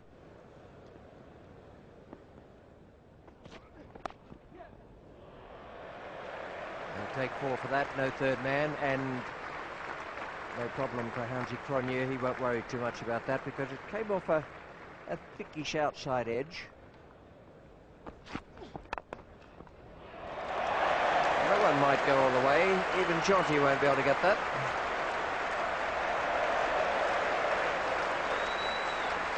Well, a repeat performance, Mark Ramprakash. Better timing, a bit more power, and this is a lovely shot.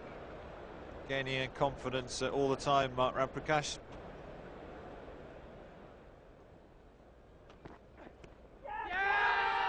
That is out.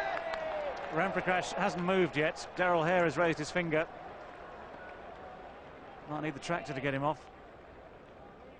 That's just the start to the afternoon session that England would have wanted to avoid. Ramprakash's resistance is over, I'm afraid. Might have been a bit of dissent here. It took him a long time to leave the crease. The South Africans were very confident. They went up straight away.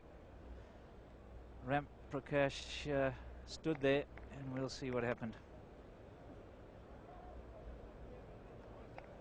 Looks like it might have just flicked his elbow on the way through. Whether it touched his glove before that, you can't really tell. But it's hit the elbow on the way through. Got himself in a poor position. Alan Donald has 4 wickets now then, 4 for 21. Robert Croft has him in his sights. Or is it the other way around? He's straight off the mark. 4 runs down to third man. Ironic cheers from this Lord's crowd for that. But it brings the 100 up as well. 101 now for 8.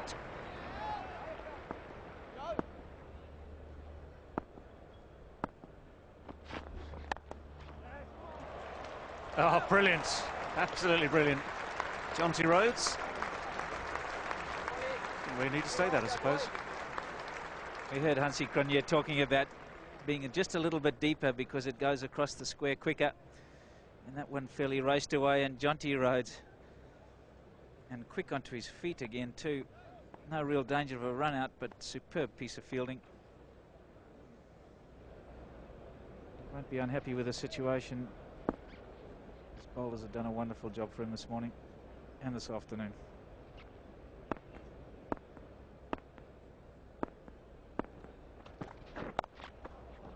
That's through the gap. 4 runs down to a vacant third man. Just the right of Gary Kirsten.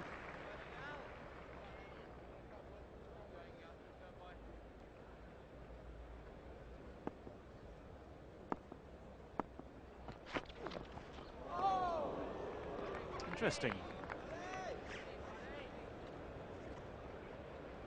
Dominic Cork just checking the grandstand balcony to see if it's landed yet. This is premeditated, I'm sure, and he's very lucky to get away with it. It's just gone straight over the top of middle stump. I think he thought it must be the bouncer. It wasn't. It just bounced enough to get over the stumps. Mark Boucher. Just a little bit of disappointment on his face. I'm not sure there should be. He's had 4 very good catches, 2 spectacular ones.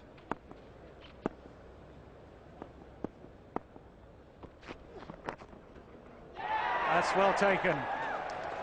Lance Klusener in that gully position. It was low to him. He kept his position well.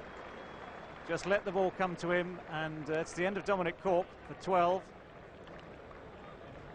Yeah, there's not much he can do about this. He's got to play it. It's pitched on middle. It's left him off the seam, opened him up, and Lance Klusener staying right down. He's taken it ankle hot, beautifully caught.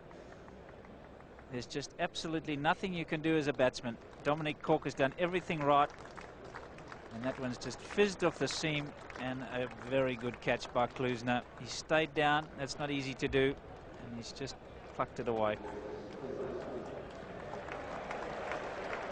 Cheers for Angus Fraser on the Middlesex men here at Lord's. But the applause slightly muted, entirely due to the situation in which England find themselves. Angus Fraser, the last man to the crease for England, joining Robert Croft, who's 6 not out. It's 109 for 9.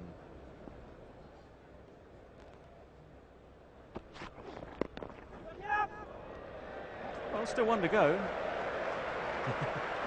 Angus Fraser off the mark a lot quicker than some of his colleagues higher up the order, but not very comfortably, I have to say that.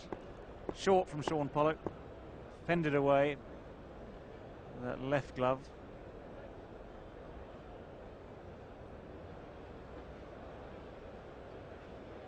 Well, there is the grim news for England. 51 needed still to avoid that follow-on. 1 wicket remaining. It's Angus Fraser on strike.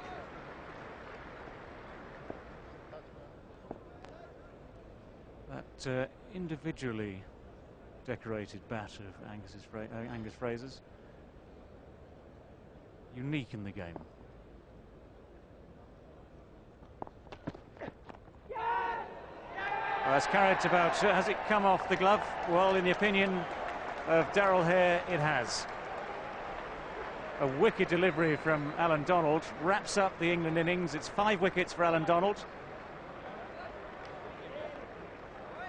For the 12th time in his Test career. Angus Fraser lasting just 4 minutes and 4 balls. 1 run to him, but England bowled out just for 110. Yes, this was a wicked delivery from Alan Donald. Very fast, 88 miles an hour, lifting. Very difficult for a number 11 to do this. And Angus Fraser, well, did he have his hand on the bat? Probably hit the handle as well. And it's just lobbed to Boucher. He's got 5 catches, so he'll be delighted. But there's the man who's done all the damage. Alan Donald, 5 for 25. He's bowled absolutely superbly. Yes, he was simply magnificent, and the England batsman had no answer at all to a splendid exhibition of pace bowling and breathtaking fielding. Some wonderful stuff there. And the bowling figures for the South Africans dominated there by Alan Donald. 15.3 overs, 5 maidens, 5 for 32. Pollock 3 for 42, bowled very well. And the bit players were Klusener and Cullis, but they did their job with Cullis picking up 1 for 8 in 5 overs and 3 maidens. So after 2 innings, that's the position. South Africa 360 all out. England 110, asked to follow on, and they're 250 runs behind. We're going to join their second attempt now in the second over. It's the 4th ball, and Shaun Pollock is the bowler. He's coming into bowl to Steve James.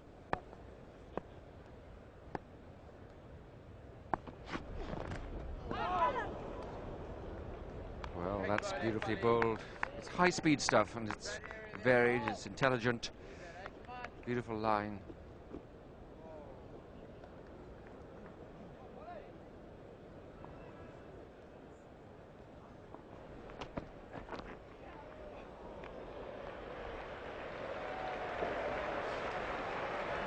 Well, that's runs, and you can see how they pick up these catches down the leg side, but I'm not sure Alan Donald believes the ball came off the bat. It was quick, it flew short down the leg side. Let's have another look at this. Well, it was angled into the leg side.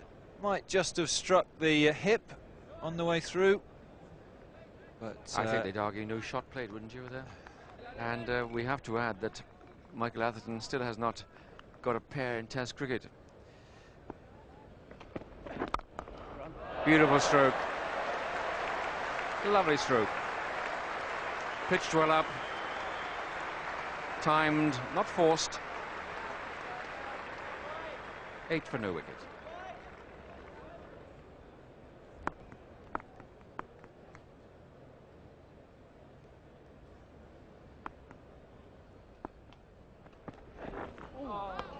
Oh, that was beautifully bowled. It whistled through. Absolutely whistled through. Brilliantly taken behind the stumps. And Mike Atherton risks a smile. Let's take a look at that now, because that really came back. Oop. Somehow got between bat and body.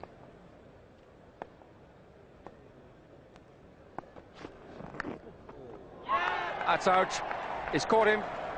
Steve James goes for naught, and Pollock has got his man. It looked like Jack Callis at second slip.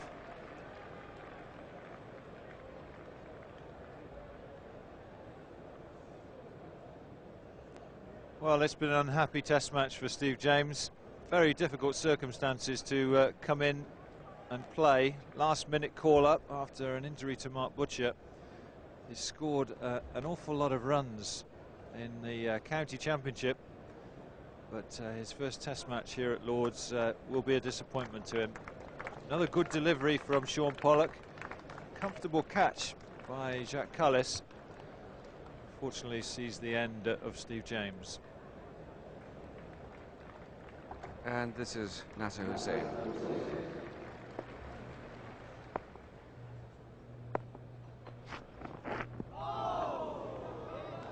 But not much he could do there.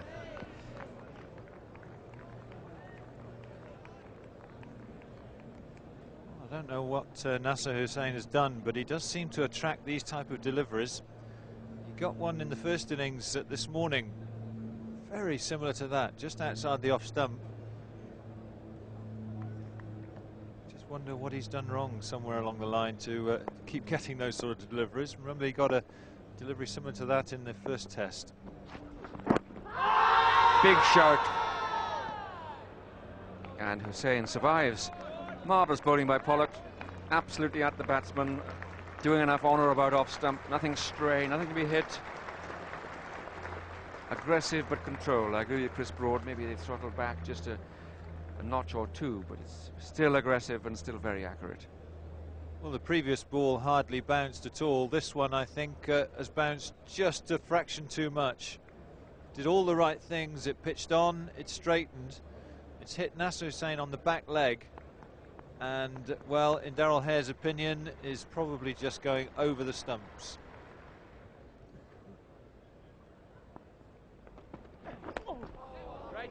Well, kept down with difficulty. Beautifully bowled, very aggressive.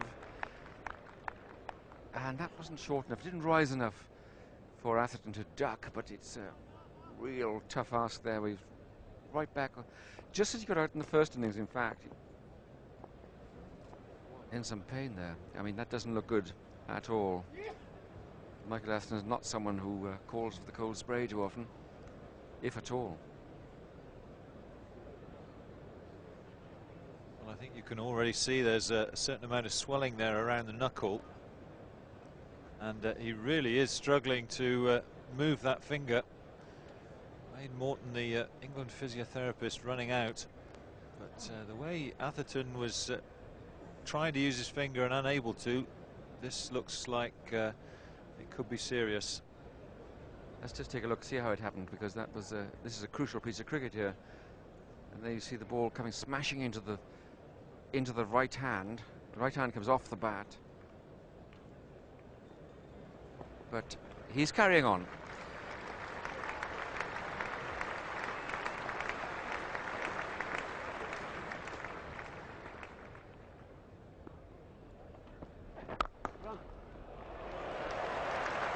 It's a good stroke and a brave one too.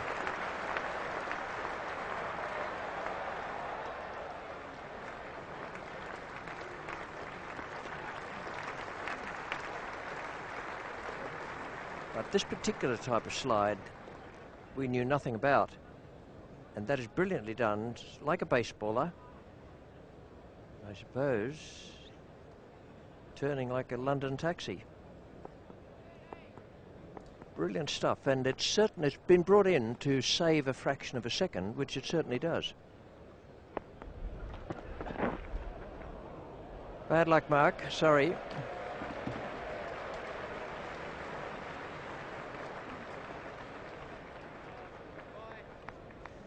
Well, just lost his rhythm there, Donald, and it's gone off the wicket. Boucher, absolutely no chance.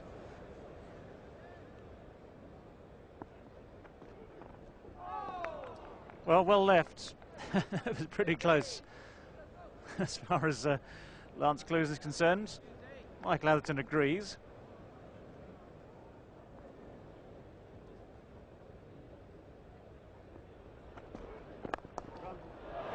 Nicely timed, beautifully placed.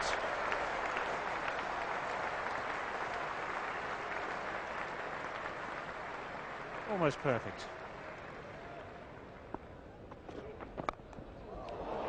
Over the top of the slips this time. That goes down as a flukier four for Michael Atherton. It goes down as four nonetheless.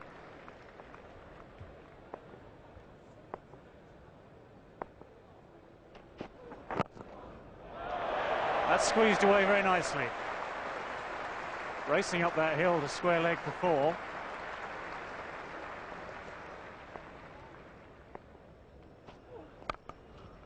That's beautifully played.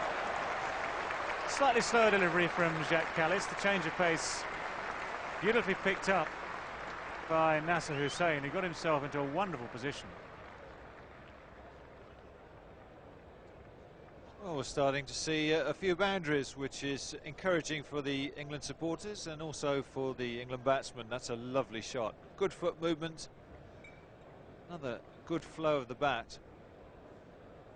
And perfectly balanced.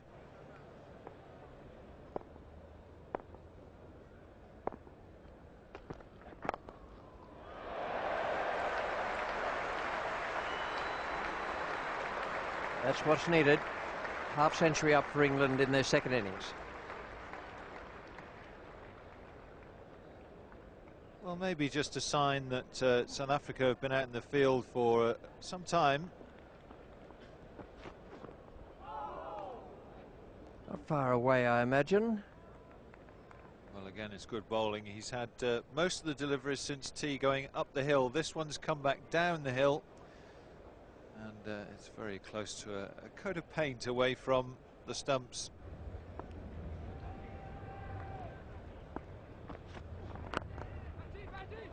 Oh, beautifully fielded. It's already taken a superb catch today to get rid of Graham Thorpe. Well, there are all kinds of specialist fielding positions in the game of cricket. This is certainly one of them. Very, very good movement. And very nearly getting a run out. But we've heard news from the dressing room that Mark Ramprakash maybe got himself into some sort of trouble with the referee. This is him getting out. Players must not show dissent. Darrell Hare's the umpire. And the match referee, Javid Burki, former captain of Pakistan, questioned the umpires about Ram Prakash's response to that decision. He shared a short conversation with the umpire, and he'll have to report to Javid Burki after the match.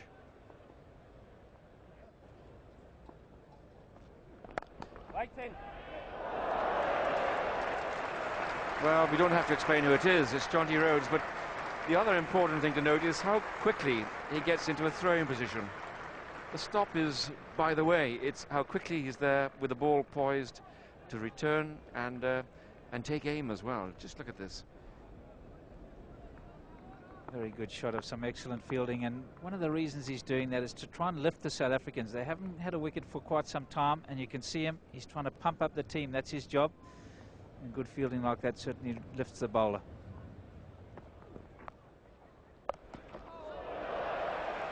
Well, that's 4 runs. I'm not so certain that he watched the ball onto the bat.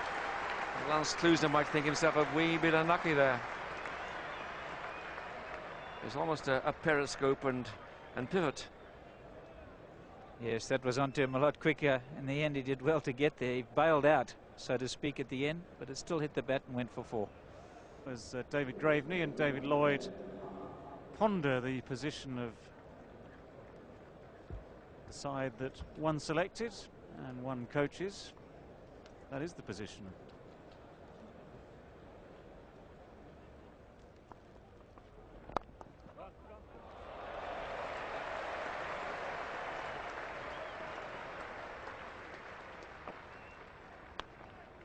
Well, another nice shot by Michael Atherton.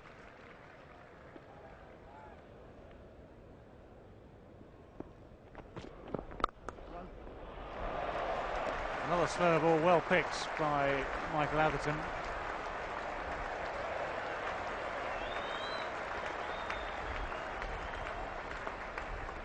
Very good at taking advantage of the odd loose ball is Michael Atherton, even though he's in primarily defensive mode here.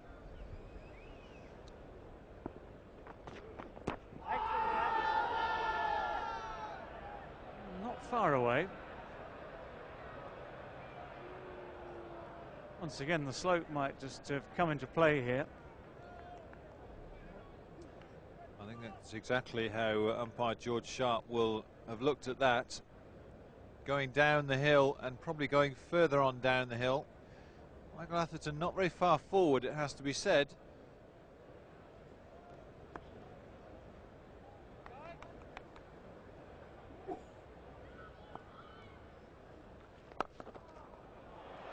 Nice good shot.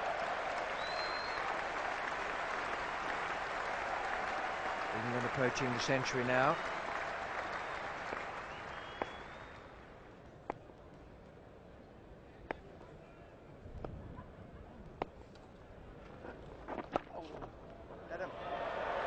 That's a good stroke. It's beautifully placed.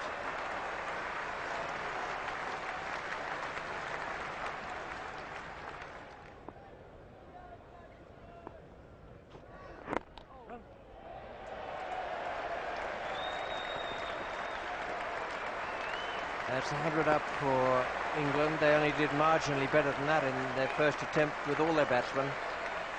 And that's an excellent performance from Michael Atherton, who's injured, and Nasser Hussain.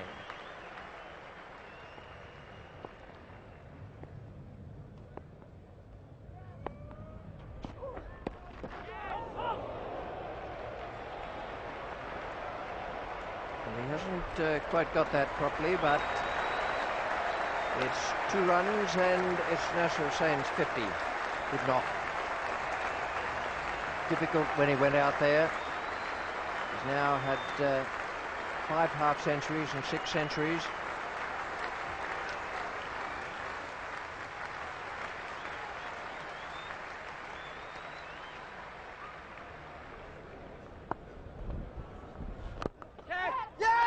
Got him. The breakthrough. They've moved that man from short leg out to mid-wicket. And it's a splendid catch. Atherton got it right off the meat of the bat and smashed it away through mid-wicket. And it was intercepted by Jacques Kallis. Paul Adams has a wicket. Atherton out for 44, and that is a real blow. He'll be very, very disappointed with this. He struck it well. He decided early that's what he was going to do, but he didn't get it high enough. And Jacques Kallis, very safe hands. He's caught one already. And now he's got another. So Paul Adams strikes, and it's great to see the youngster having a bit of success. Very good catch. Just 3 more runs added after Atherton's dismissal there for 44. He played very well. It was a very good catch by Kallis off Adams' bowling. And 52 not out for Nasser Hussain. 105 for 2 at the end. Then the bowling figures for South Africa. A wicket for Pollock, 13 overs, 10 maidens, 1 for 5. An outstanding effort again from him. And Adams, who I thought bowled well, 8 overs, 3 maidens, and 1 for 16. This is the situation after 3 days. We've had some weather delays, and that means it's a fairly low-scoring game so far. South Africa 360 all out. England 110. Then asked to follow on 105 for 2 at the end of Saturday's play. Hussain 52 not out. Atherton confirming 44, and England 145 runs behind. Well, we'll be back here on BBC One at 10:50 a.m. If they're to make a game of this, they can do it because the pitch is still pretty good, and this is the way they started the day. 145 runs behind, 360 all out. The South Africans, and England 110 and following on 105 for 2. The night watchman is in, Dean Headley, and he's there with Nasser Hussain, who is 52 not out. We'll have a word now out in the centre of the ground from our pitchman, David Gower. Well, England would like to bat now for the best part of 2 days in order to save this game. And the good news this morning is the sun's out, the weather is absolutely perfect. And the pitch too still looks in pretty good condition to me. It hasn't really changed much in character over these first 3 or 4 days. The only thing now, I suppose, is that at this stage of the game, people start to wonder whether or not the spinner might come into play. Paul Adams is the South African spinner. He's going to be pitching somewhere around here. And I can say there's not really much wear there, not much encouragement for him. These little cracks haven't really opened much up through the game. It still looks flat, still looks a good pitch to me. Thanks, David. And we join play now with the first ball of the second over. Paul Adams is the bowler. He's bowling to Nasser Hussain. No runs have been added to the overnight score.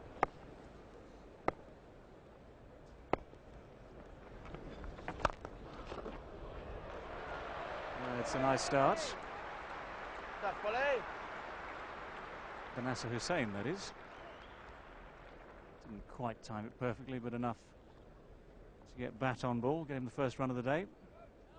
Well, this is an interesting move. I think most people might have assumed that perhaps Shaun Pollock would get a couple of overs from the nursery end. Straight into the hands of Silly Point. Well, the tactic has certainly worked. Dean Headley trudges his way back to the pavilion. Bat and pad close together, straight into the hands of Silly Point there. And Paul Adams takes a wicket with the last ball of his first over of the day. Well, it certainly was a bold move bringing Paul Adams on, and absolutely the right one. Hansie Cronje, the captain, taking the catch. And Dean Headley, a very disappointed man, was hoping to hang around a little longer. But that quite a straightforward bat pad catch. And South Africa have the early wicket that they wanted. Well, it has to go down as a very shrewd move on the part of Hansie Cronje. And a tactic that works is a good one. Alex Stewart. Now, there is a man with a mission.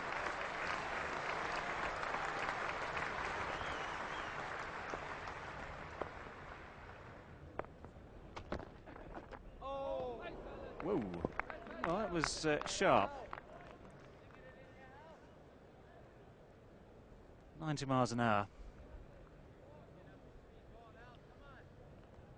Well, Nasser Hussain deciding to go one way then the other because he saw the ball swinging. It's pitched in fairly short. And he just had to take last-minute evasive action. Good shot. And a good contest down there, but on this now very dry outfield, Now a very quick outfield. That really ran away down the slope. Good shot, good 4 runs. And, he may have a slight problem this morning. He was thrown the ball yesterday by his captain Hansi Cronje when he wasn't actually looking, and struck him just on the right-hand side of the face, very close to the eye. And I can tell you that that hurts.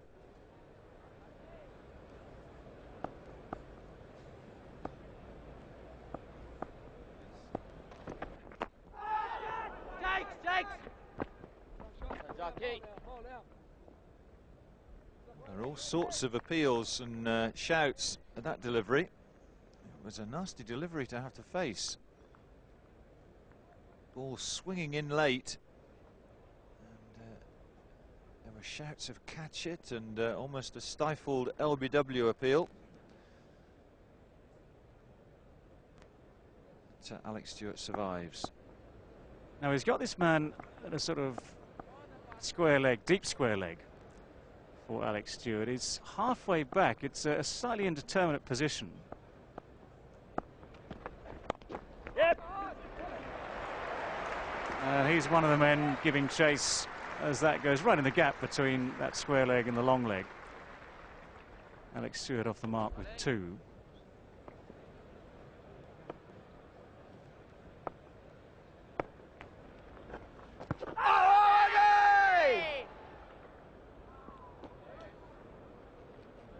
Very ambitious appeal. Just drifting down leg. He's gone a long way forward, and that's always difficult, and you can see that that has spun quite a long way, and his foot's a long way down, so the chances are would have spun past the wickets. Must just have got the inside edge onto it. It's one of those really close ones that's either inside edge onto pad or pad first and then back on the bat. Extremely well bowled by Paul Adams. He really did bowl that well. A little bit further back and didn't turn it.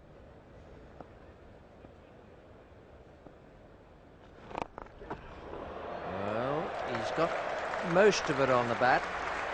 It's gone away over deep extra cover. But for one moment, I think Adams would have been starting to jump.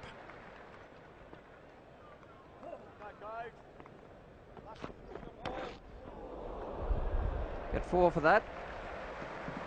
Well, that's not quite what he had in mind, but the batsman will take it.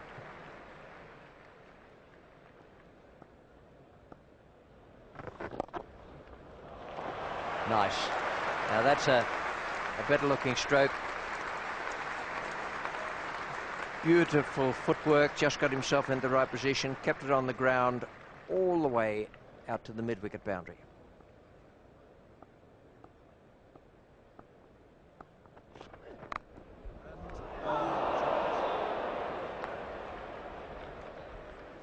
Well, I was just talking about how South Africa want a wicket. And Alex Stewart not quite covering the late away movement from Lance Klusener. And it was a great effort by Daryl Cullinan at first slip. He's normally the safest of slip catchers, but on this occasion didn't stick. He had to move quite a way to his left. He's standing almost at second slip, so there's a big gap between where he was standing and the keeper. Yeah, that's understandable, I think, too, because Mark Boucher's been diving all over the place, and suddenly he is absolutely rock solid still. And that's the danger for... Oh, drops it. Very difficult catch, but Alan Donald really is upset. And I expect Lance Klusener is too, because in 2 overs he's produced 2 chances. And this one, Nasser Hussain, again playing that hook shot, going for it. There's always the feeling that his head is dipping and his eyes are going off the ball at the last split second. Donald moves in. Well, it was there when he last saw it.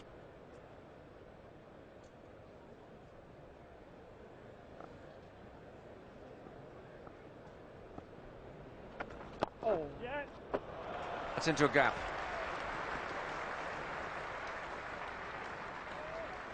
The 150's up as Pollock collects the ball, returns it to the keeper.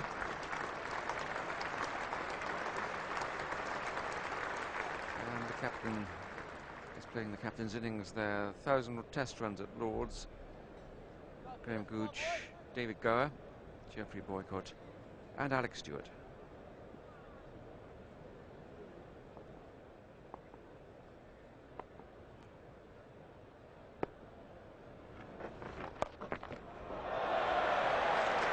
Just the occasional loose delivery coming in now, with this partnership flourishing. 160 for 3.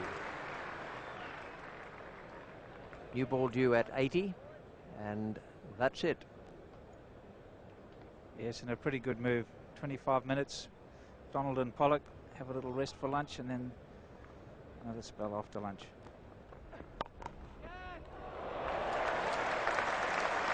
That's a pretty good shot.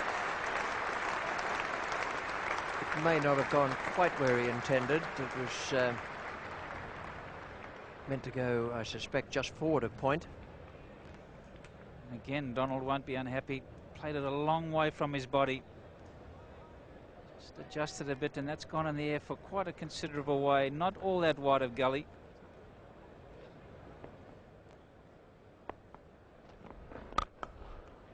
That's a cracker.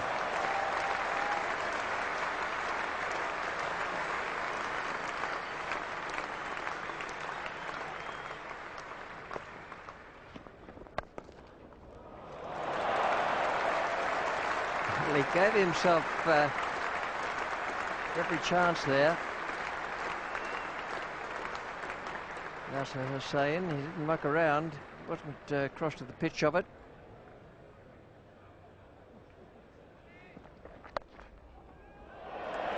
Gone straight down to the spot from whence Paul Adams has just been moved. That is one of the more frustrating things can happen to a bowler. Yes, he's very unlucky. It's not a convincing shot. He's just fiddled outside the off stump, try to angle it away. Often that leads to a dismissal. But on this occasion, the change in the field has produced 4 runs. That will not please Alan Donald at all, nor will it please Hansi Cronje.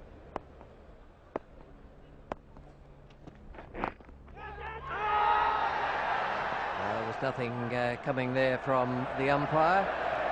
The bowler's doing handsprings. Nasser Hussain has done nothing.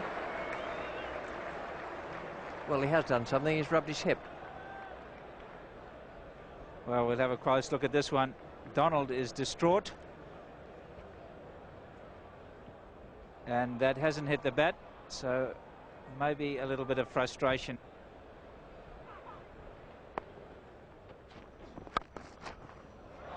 Great shot. Hussain goes to 97, and we're in the last over before lunch. 200 up for England. It's a good fight back. And some wonderful cricket this morning from both teams. This is a terrific shot from Nasser Hussain. He does play square of the wicket very well. He's angled that between the 2 fielders. Well, this will be interesting.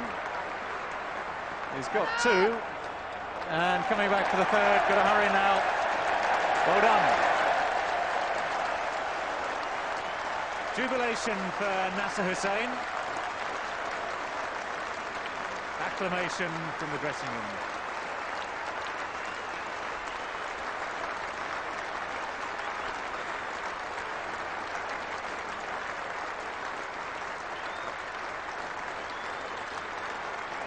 The 100 coming off 260 balls and including 17 fours. A very fine innings for Nasser Hussain. Well, there's no doubt he deserves the applause that he was getting there. Terrific battling innings.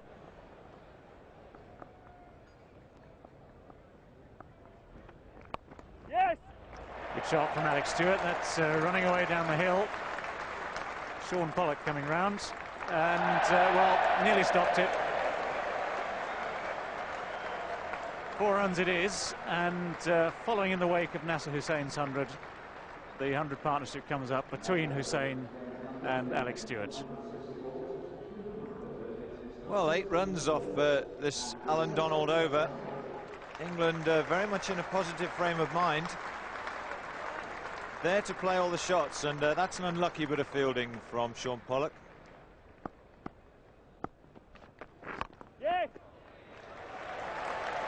There's 50 for the England captain, and at a very handy time too.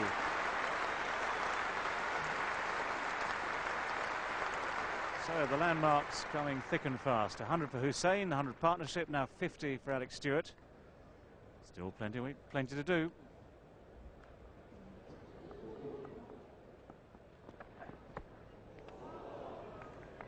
Ooh, that's close. Now that one, I don't think Alex Stewart had under control at all.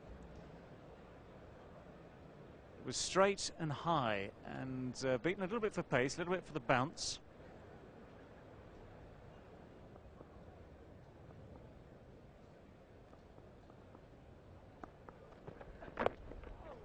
Ouch, that's painful for Alex Stewart. Attempted Yorker, straight onto the boot.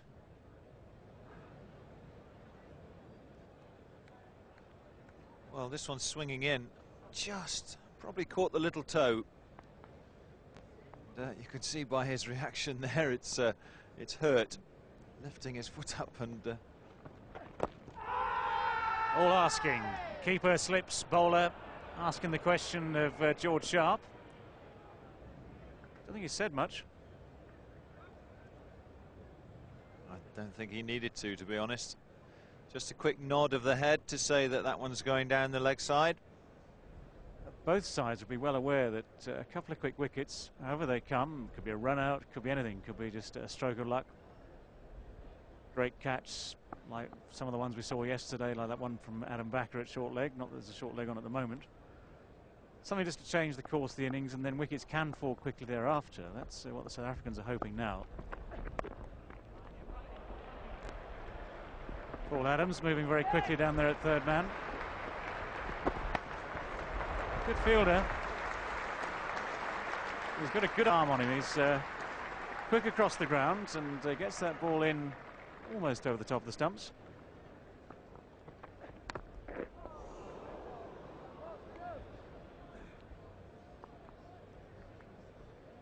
Now, what's this come off?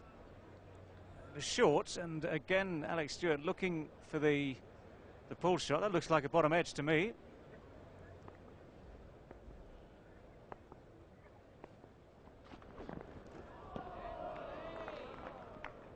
Nice bowling. And Sean Pollock having a quiet word with someone in the crowd, I think. I suggest there was some keen spectator in the new grandstand suggesting you bowl it straight. Of course, you always get a great view square on in the grandstand. Good delivery. Very good way to finish the over off for Jacques Kallis. First 5 might have been sighters. That was right on line and length. And even for a man who's got 103, it was a bit of a test. Forced to play at it, and just enough movement away from the bat to beat the bat. Lance Klusener has almost slipped the Yorker through straight away. Yeah, very good first up delivery, this one. Alex Stewart didn't pick it up at all. It was meant to be the Yorker, just a little bit too full, but he lost it in the background.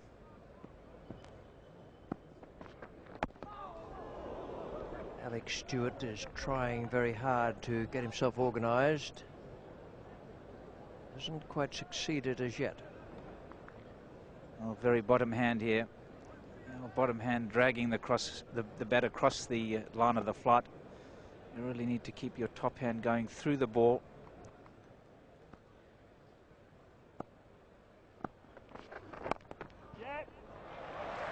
Didn't quite come off the middle, but it's just about good enough. And there's a problem there.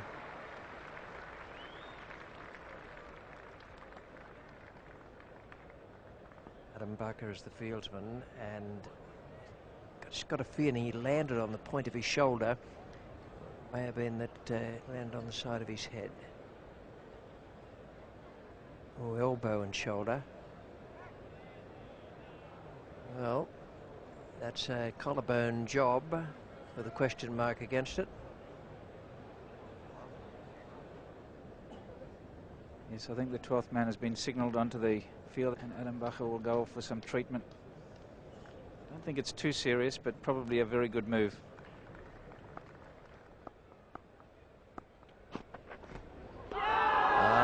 Well, that's brilliantly bowled. Alex Stewart has been given. Looked as though it went a long way in the air and off the pitch. Jacques Kallis has proved to be a partnership breaker again. And this is a good delivery. Alex Stewart didn't want to go. It's gone a long way after it's passed the bat. But he took a long time to leave the crease. Now looking back for the replay. He doesn't like it. And shaking his head, Alex Stewart. But tomorrow morning we'll tell a different story in the papers. He departs. Played very, very well for his 56. And England lose their 4th wicket. Double Nelson has struck. 2-2-2 for 4.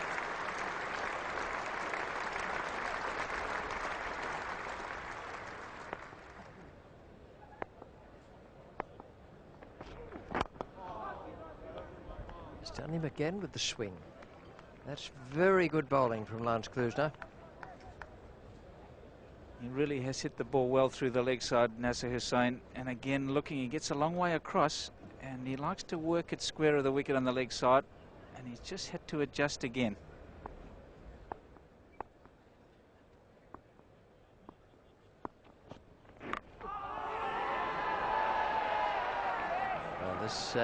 Not much of a shout from Jacques Kallis there at first. He followed up then.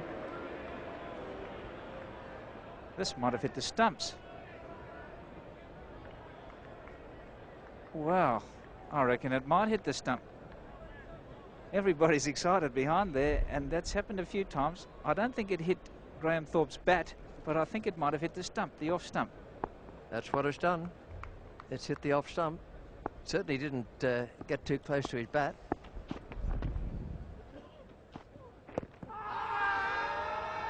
LBW.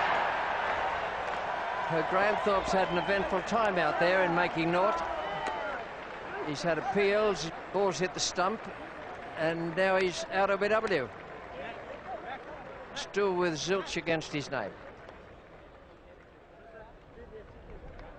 And, here it comes. He gets a long way across and just coming in, and that looks pretty regulations. He actually hit him on the back leg. Poor old Graham Thorpe waited a long time to bat and then got out for naught. So South Africa, having battled for so long, are now back in the ascendancy. 224 for 5. Hussain 105 and Ram Prakash on the mark.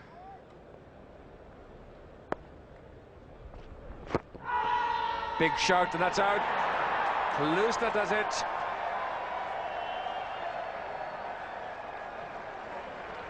Well, that's a big wicket, and Nasser Hussain, not for the first time in this series, leaves the middle shaking his head and thinking that he's been the victim of some great miscarriage of justice.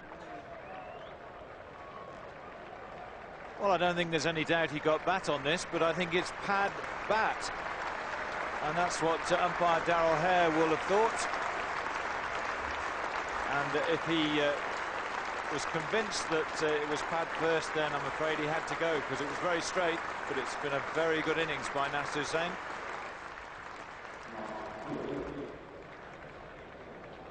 Well, South Africa really now on top. 6 wickets down for 224, and this is how Hussain went. That's the stump view of it all. Well, it's very straight, and it's not going over, it's not outside the line. I can't think of many people I'd prefer to see bat for England at this stage, in this situation. technically good, fired up and very determined.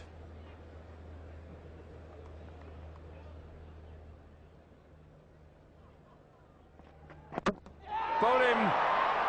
Well, he's toyed with that Yorker. I think he's tried the Yorker so many times in this match. And that's the perfect ball. Absolutely straight. Kluse has bowled Yorkers which have crept under the bats of batsmen and missed the stumps, but that was comprehensive. I have no doubt that doom and gloom settles over the England dressing room, but there's some fighters to come, not least Dominic Cork.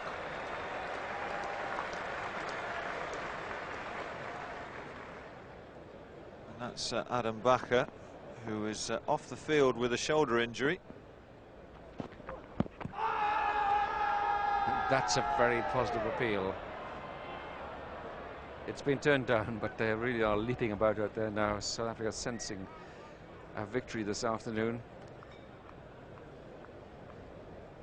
Well, Adam Bacher took a brilliant catch in the first innings at bat pad, but he went sprawling in the outfield to try and stop the ball going over the boundary, which he did successfully, but then landed very heavily on his shoulder. Very quiet now. Oh, that's out. Little flick of the bat wide, and Kallis has got him. Another amazing catch by Mark Boucher behind the stumps. He just loves diving for the ball. It's straight in the gloves. And Dominic Cork has gone for 2. Well, that's Mark Boucher's 7th catch in this match, and he has done well behind the stumps, but not convinced about that shot from Dominic Cork. I think he was trying to guide it down to third man, and that's dangerous in any circumstances. Robert Croft, 228 for 8, and it's all England can do to make sure they do not lose by innings here. They lost last time by 356 runs. That was in 1994. It's not good.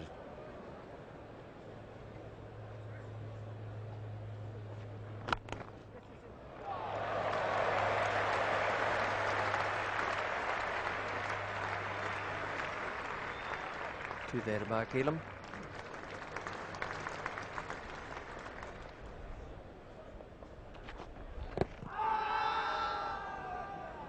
That's close. That's the one that goes the other way, and that's when he is a very effective bowler.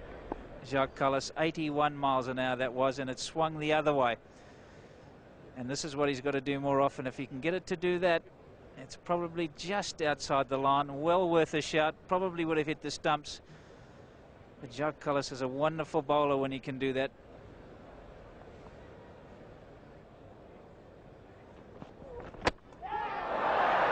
That is an absolute clinker. Couldn't see how it would get through. The defensive shot looked as though it was close to perfect. And somehow it has defeated bat, pad, thigh pad, everything. Everything looked right. I think the bat probably just didn't come down straight enough. Indeed, it might have been just a little bit late, but this is a very, very good delivery. Yes, the bat hasn't come down quite straight. See how it's come across the body, from point across, and that's what's defeated him. Well, Elam was the 9th wicket to go down, and the last man coming out now for England is Angus Fraser.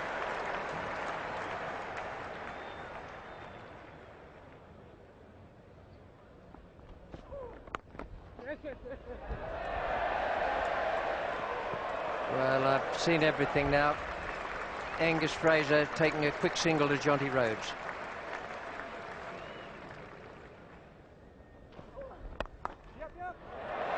Didn't quite get that off the middle of the bat, but Robert Croft will be happy enough with 2 more.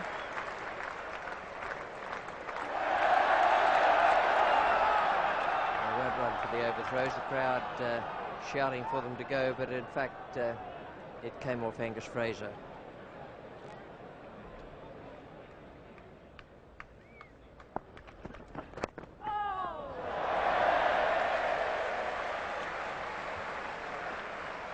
Well, Donald thought he had one there.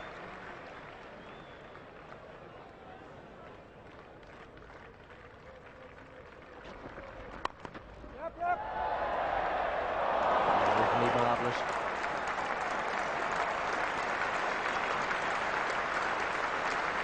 Wonderful.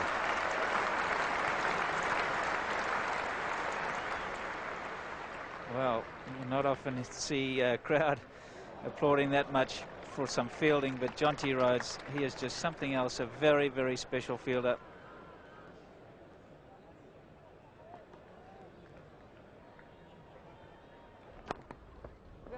That's neatly played.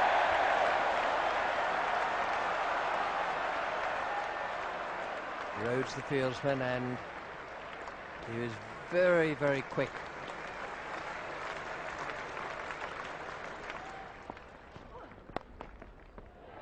And that'll be it. The roar goes up as though it's a victory, but all it means is South Africa will have to bat again, but that's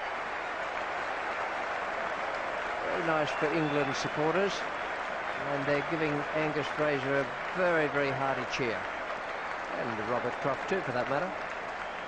1 run ahead England and 1 wicket remaining. Sain and Stewart played quite magnificently, but for the rest it really has been a procession.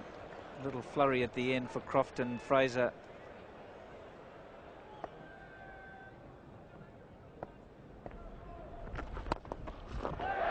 Good shot.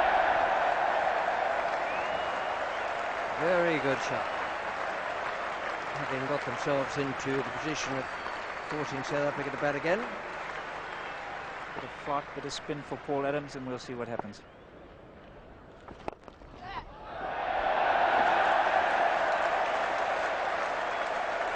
Inspired by the shot straight down the ground from Robert Croft. Angus Fraser has played an equally good one away over mid-wicket.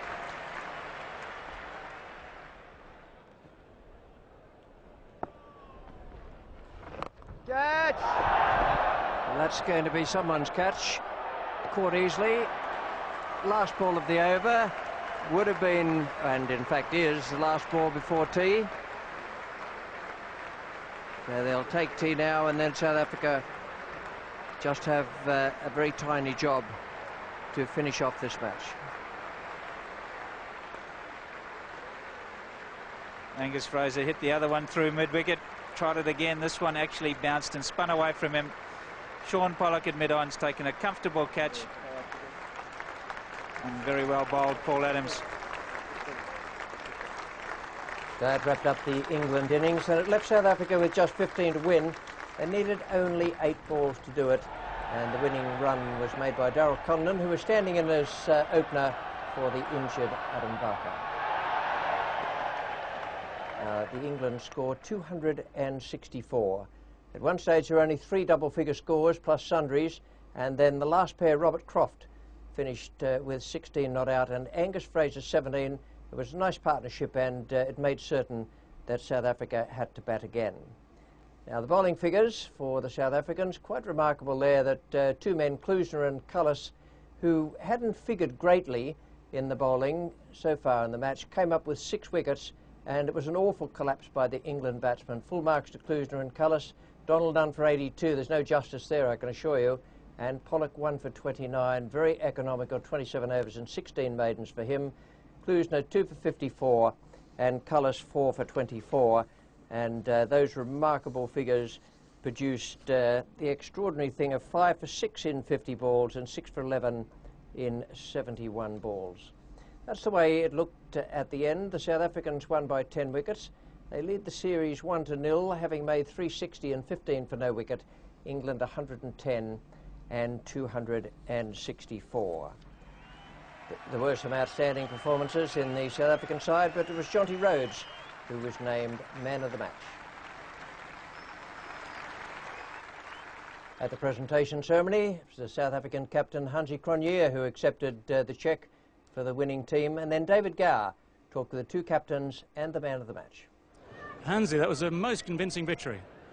Yes, I was pleased with the way we came back today after the lunch interval. At one stage, Nasser and Allah gave us a real scare there. They played very, very well, and it's up to Lance Lusner and Jacques Callas to get us back into the match. Yes, we've talked so often about your mainstream attack, the Donalds and the Pollocks of this world, but you have got others who can do a job when the first two fail. Yes, they have bowled reasonably well, but I think today was the best that they've bowled in tandem, and it's a good sign for us that they're now both maturing as bowlers. And also Paul Adams, I think he needs a lot of credit as well for the way he bowled in this innings, and certainly growing every time he takes the ball. Now, early on in this game, there seemed to be one or two turning points. That first day, Alex Stewart put you into bat, and at 46 for 4, things weren't going too well as far as you were concerned. No, not at all. We knew it was going to be hard on day 1 and 2 to score runs on there, but we always felt that if we can get a reasonable score, we can put them under some sort of pressure. And at 46 for 4, I'm sure the money would have been on England, but Jonty's playing so well and so confident that it helped not only the other batters as well around him, but also the team. He's just playing nicely at the moment. He's just got to keep going. Now, Alec, it's quite a trouncing, I have to say that. So what's the feeling in the dressing room, in the England dressing room at the moment? I mean, obviously disappointed. I mean, full credit to South Africa. I feel on this occasion they outplayed us. We had the better of the game at Edgbaston, but here they've outdone us and deserve to go 1 up. Are you ruining the drop chance and the catch off the no ball first day when it could have been, say, 50 for 5 if you got Jonty Rhodes then? Yeah, unfortunately, that's cricket. You know, people practice hard. We've got good catches, and catch went down and the no ball was bowled. But full credit to the captain here and Jonty Rhodes for the way they fought back. Many congratulations. Wonderful memory for you, 100 at Lords. Very much so. I think I can't remember the last time I did score 100 anywhere. So 100 at Lords is very special, thank you. And how much do you believe in sort of the power of Lords? I believe in the power of my Lord a whole lot. I'm not too sure about the power of the English Lords. I think every team that comes here, it is supposedly the home of cricket, and we tend to lift our game to a really, really high degree. And I've heard or read things in the papers how the English team want the backing of the public at Lords.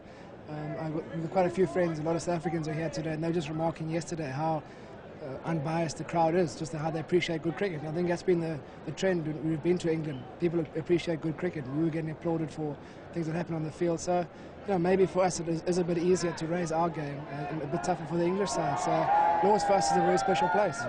Well, not a good day for England, beaten with a day and a bit to spare by South Africa, who turned in a sensational performance, I thought, in this match at Lords. And double disappointment for one of the England players, Mark Ramprakash, who in the first innings of the match was the subject of a match referee's report. And this is what the report said. Javed Burki is the man in charge of this game. And Mark Ramprakash was reported for dissent, was found guilty of dissent both physical and verbal.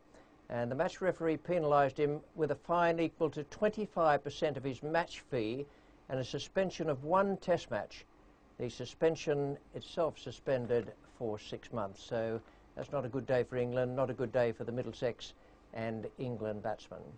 Now, our next cricket coming up will be the 3rd test match at Old Trafford, England against South Africa. South Africa leading in the series 1-0, and that match will be on BBC Thursday the 2nd to Monday the 6th of July. At the moment, from Lords, with a very happy South African side and very downcast England one, it's goodbye.